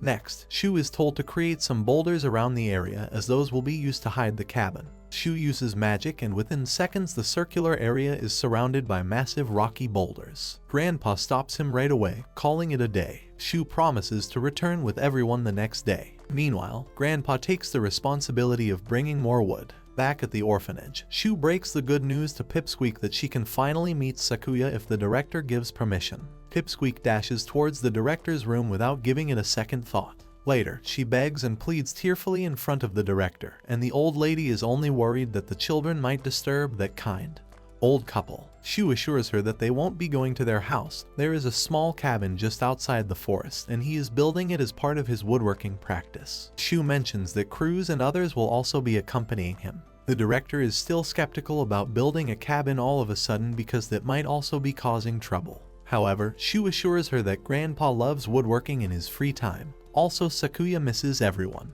Pipsqueak looks longingly at the director with a thumping heart and is overjoyed when the lady allows her. Even Cruz and Ilya are elated to hear that they are visiting their master's place. Shu is relieved that everything turned out just fine. The next day, an exhilarated Pipsqueak calls out to Sakuya, and the latter rushes towards her happily. Both girls embrace teary-eyed, while Cruz and Ilya also greet their master. Grandpa and Grandma welcome the kids, and Cruz is all hyped up to be trained by his beloved master. Grandpa is happy to have a loyal disciple of his own in the form of Cruz. Even Ilya wants to learn many things from Grandma, but for the time being she is in charge of looking after the two bosom buddies. Shu decides to try out new ways to dry out trees. Before he starts experimenting, Shu wants to form some perches for Pai and the others. Firstly, he cuts some branches from the trees. Next, he trims off the leaves from those branches and binds the branches in the shape of a cross. The last step is to stick the wooden perch on the ground firmly. Soon Pai and the owl merrily perch on their newly made toys and let out their respective bird voices excitedly. The next step is to dry out a huge pile of wooden logs, and Shu wonders how he may go about it. First, he tries water magic, but there is no response. This may be because there is water in those logs, but it is not in the liquid form, so he couldn't make that technique work. Next, Shu tries fire magic and tries to evaporate the water by starting a fire next to them. Alas, they all ended up getting burnt. This gives Shu the idea that fire can burn the wood, then probably heat is enough to evaporate the water. Shu wraps the logs up with wind magic, starts a fire farther away, and begins sending heat through the trees. From that, he just has to draw the moisture out of the air. However, poor Shu is all worked up handling 3 types of magic: wind, fire, and water all at once. After about half an hour, Shu wonders whether the killer combination actually worked. Indeed, he is successful and informs Grandpa that he has finished drying them. Grandpa examines all the logs and confirms that Shu has done a great job and now they can use the logs as it is. Shu vows that from now onwards he will dry the logs by using the combination method. Meanwhile, Cruz hasn't lost a bit of energy and wants to train more with his beloved master. However, Grandpa announces that it is lunchtime. On hearing that, both Cruz's and Shu's stomachs growl like a bear. Soon, they have delicious soup for lunch made with specialized spices brought by Grandpa from town. As usual, Grandpa puffs his chest and accepts all the credit generously. While having lunch, Grandma discovers that Sakuya and her friends didn't help with anything that day, and the trio stares ahead quite flustered. It appears that Grandpa has accidentally tattled about them, and now both Shu and Grandpa look here and there in sheer humiliation. After lunch, Shu gets back to drying. Grandpa and Cruz along with Queen go on a hunting spree, while Grandma and the girls do some sewing. After some time, Shu finished drying up all the trees. Suddenly, it occurs to him that even though they have built a cabin right next to a river, they haven't even drawn the water yet. Shu digs out the ground with some earth magic to make a small waterway and pond. While he is at it, he also tries making a river bank. He informs Grandpa that he managed to draw the water close to the cabin. Soon, it's time for Shu and his party to head back to the orphanage. Shu thanks Grandpa for having them that day. Grandpa wonders whether the trees are ready enough to be used the next time. However, Shu still has some drying practice to do. It is then that Pipsqueak, Sakuya, and Ilya surprise them all by wearing cute identical dresses. Shu is astonished that they finished the dresses so early. Shu lauds all the ladies heartily. Ilya promptly points out sarcastically to Cruz that he must also learn to pay a compliment once in a while. However, a haughty Cruz doesn't budge an inch. After bidding farewell to Sakuya and her grandparents, the party returns to the orphanage. After that, Shu begins alternating between picking fruit in the dragon forest and working on the cabin. Cruz starts fighting monsters as part of his training. However, his short sword quickly becomes useless, so he starts using wooden swords made by Shu. Pipsqueak and others used up all the fabric they bought in town, so now they work on making sturdy clothes and armor made of leather. And with that, their daily lives keep improving every day. This time, Sakuya and the others visited the orphanage again. Shu, Cruz, Pipsqueak, and Ilya visit their house to pick them up for a sleepover to Sakuya's excitement. Everyone is rather lively on the way. The most exuberant ones are Cruz and Grandpa, to the extent that it cannot be figured out whether they are all hyped up or cannot sit still for a second. For lunch, as usual, the very famous saron soup is served to everyone's delight. Sharon has actually learned a new cooking skill, and that's why the soup is out of the world according to Grandpa. Sharon gives credit to Shu and Grandpa for bringing more and more ingredients. Even Grandpa lauds Shu's skill for the very first time. After lunch, they all go to the Adventurers Guild, which is hustling and bustling with adventurers, and Grandpa presents the receptionist the monsters he has brought from the forest, namely goblins, insects, and some boars. He is informed that the guild is still looking for goblins. However, there are no requests for subjugating boars or insects. There are still some looking for boar meat and honeybee honey. Grandpa ponders that boar meat is still required by the orphanage. However, he is still skeptical about honeybee honey. The receptionist's eyes pop out in alarm when Shu presents a great number of trophies belonging to goblins in front of her, and Cruz gives the credit to his training. Grandpa informs the receptionist that the goblins have been defeated just recently. The receptionist wonders whether all the goblins were present in the same area. Grandpa recalls that they were quite close enough. The receptionist is afraid that if there are that many of them, then it could mean they are building a nest. If they are not careful, they could have a goblin king to deal with. The goblins always work in groups, and as their numbers grow, they start to build a nest. Eventually, stronger species emerge, and finally, a king will be born. Depending on the king's skills, the threat level of the goblins will rise exponentially. The guild feels that it's too dangerous to leave the goblin's nest like that, so for this reason they have to form a subjugation force out of adventurers and soldiers. Grandpa assures the lady that she doesn't have to worry about anything, as they have already confirmed the location of the nest and the existence of a king, and have kept their numbers at about 30. The lady frantically warns Grandpa that he shouldn't be that overconfident, and if something is not done about the king, then the situation would get out of hand. Grandpa explains that even goblins can't increase their numbers that much in a single day. Or is it the Adventurer Guild's job to take away the prey of the adventurers? A poor receptionist lady becomes a nervous wreck when Grandpa ruthlessly bullies her. Shu forbids him from doing that, and Grandpa apologizes immediately. On a serious note, Grandpa assures the lady that he can easily handle the situation by himself. The lady heaves a sigh of relief and smiles, so when Grandpa offers the reward money to Cruz and Shu, they both refuse to accept it as Grandpa is already training them. Grandpa insists that the reward is also a part of their training.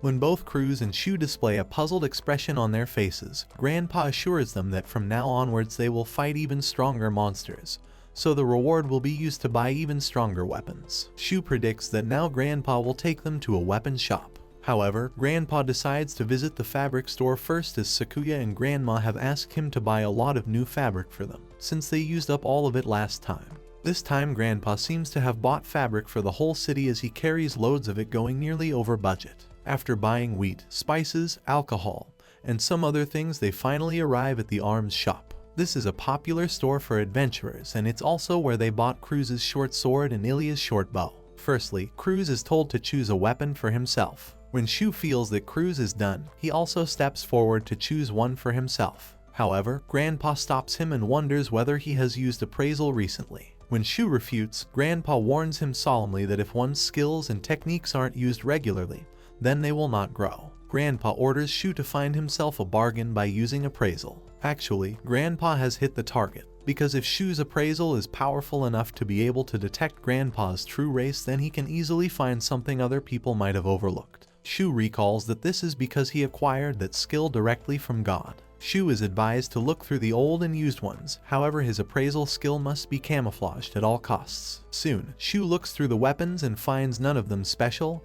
and worthwhile. He checks out one sword and ponders that some of them look good from a distance. However, if peered closely, one can see that they are in bad shape. Soon, he comes across a barrel containing cheap weapons, and among them, he finds a sturdy sword. He finds out that the sword has increased sharpness. Shu wonders that if it has an effect like that, then it should sell for a lot of money. But as he is checking the sword, out of the blue it breaks into two. The man points out that the weapons in the barrel are either broken, used, or not performing well, so they are selling them on a no return and no complaint basis. Now, Shu can always dismantle it, or he can even repurpose it into a new knife, so finally he decides to buy the broken sword. Next, while looking for something else, Shu comes across a queer-looking knife. On running appraisal through it, he is more alarmed to find that it has decreased strength, decreased endurance, and decreased speed. It dawns on him that the eerie knife is laden with 3 curses. He wonders whether cursed items can be used. According to Grandpa, cursed items can be cleansed by using light magic or holy magic. Now, Shu can use light magic, so the cursed knife can be purified. Cleansed items can become quite strong depending on how strong the curse is. Shu also decides to buy that cursed knife. Soon, Shu catches Cruz picking up the shiniest of the swords, and Cruz believes since it is the most glorious one, it is also the strongest. Shu feels that poor Cruz has literally lost it in Grandpa's company, of course. Shu finds out that the sword looks bright, but its quality and durability are very low. Basically, it's a show sword. Shu advises Cruz to choose something better. Cruz is flabbergasted when Grandpa also scorns his poor sense of choice. Shu is told to guide Cruz about what to look for in weapons when buying. Weapons are usually used for fighting, so Cruz must choose something that is sturdy. Other aspects include sharpness. He also must find something that he can use easily and one that he is comfortable with. Now a humiliated Cruz keeps on saying that he already knows the stuff while avoiding eye contact with Shu. Still, he is advised to keep in mind the features mentioned by Shu while buying. Soon, Cruz chooses 3 swords based on the weight and grip because he doesn't have an appraisal. Cruz predicts that the one on the right appears to be the sharpest to him. However, Shu notices that although the chosen weapon is sharp, its durability is quite low. However, the one Shu points out isn't as sharp, but it is built way sturdier, so it will last longer. Shu assures him secretly that he can always sharpen that sword by himself later. Cruz decides to go with Shu's choice. Grandpa also lauds Shu's choice as the sword of this rank can be maintained by Cruz. An exuberant Cruz lifts up his sword in high spirits and declares it to be his new partner. As soon as they return to the orphanage, Grandpa rushes towards his beloved Sakuya to give her some presents. Shu decides to fix Cruz's sword first, so he asks Cruz to lend him the sword for a bit. Shu then makes a stone sword of the same weight and length using earth magic. He gives the replica to Cruz for now for training purposes, while the real sheath remains with Shu. The other children wonder whether Shu would be doing woodworking currently. However, Shu is planning to make the sheath first and then start sharpening the sword. The children express their desire to watch Shu while he is working because while Grandpa is teaching them a lot of things to become adventurers, they think that learning about blacksmithing and woodworking will also come in handy as well. Shu recognizes those kids as the ones who can't get jobs in town, so they usually have day jobs doing manual labor or helping out at the orphanage. Shu decides to change the fate of those unfortunate kids and offers them to try out themselves instead of watching. He assures them he has a lot of leftover wood, and even if they fail, that wood can be used as firewood. The kids are overjoyed and thank Shu for his kindness. Out of the blue, Grandpa comes all wobbly and worn out to Shu's curiosity. It is then Grandpa begins to wail in dejection about Sakuya shunning him away for some reason. When Grandpa breaks into tears, the situation is more amusing to Shu as he tries imagining the old man barging into the girls' conversation. In a while, Shu is successful in finishing the sheath. In the evening, Shu learns the light magic cleanse from Grandma and tries using it on the cursed knife. But even after trying for 30 minutes, Shu is unable to cleanse the curse. Shu now understands why the low-quality knife was sold at a discount. However, he wonders whether it will become faster by using holy magic. However, holy magic is limited to only priests, so for that he would have to donate hefty amounts to cleanse the sword. Next, he thinks about those unfortunate children who wanted to learn woodworking from him. He recalls how he used to be in a similar situation when he was able to find work through Ms. Director's recommendation. But these days it has become more difficult due to an increased number of children. Shu is hoping to become an adventurer sooner than Cruz and others, just because he is older than them. The next day he tries to talk out things with Ms. Director. First of all, in order to teach them how to hunt and gather, they will take turns going into the forest with 2 people at a time. Both Grandma and Grandpa offer their full cooperation to Shu in training others. Cruz is told to do some mock battles when Grandpa is not around. Grandpa is waiting for the cabin to be finished as both Grandma and Grandpa can teach the children things like metal working here. Grandma is eager to impart them with knowledge about potion making.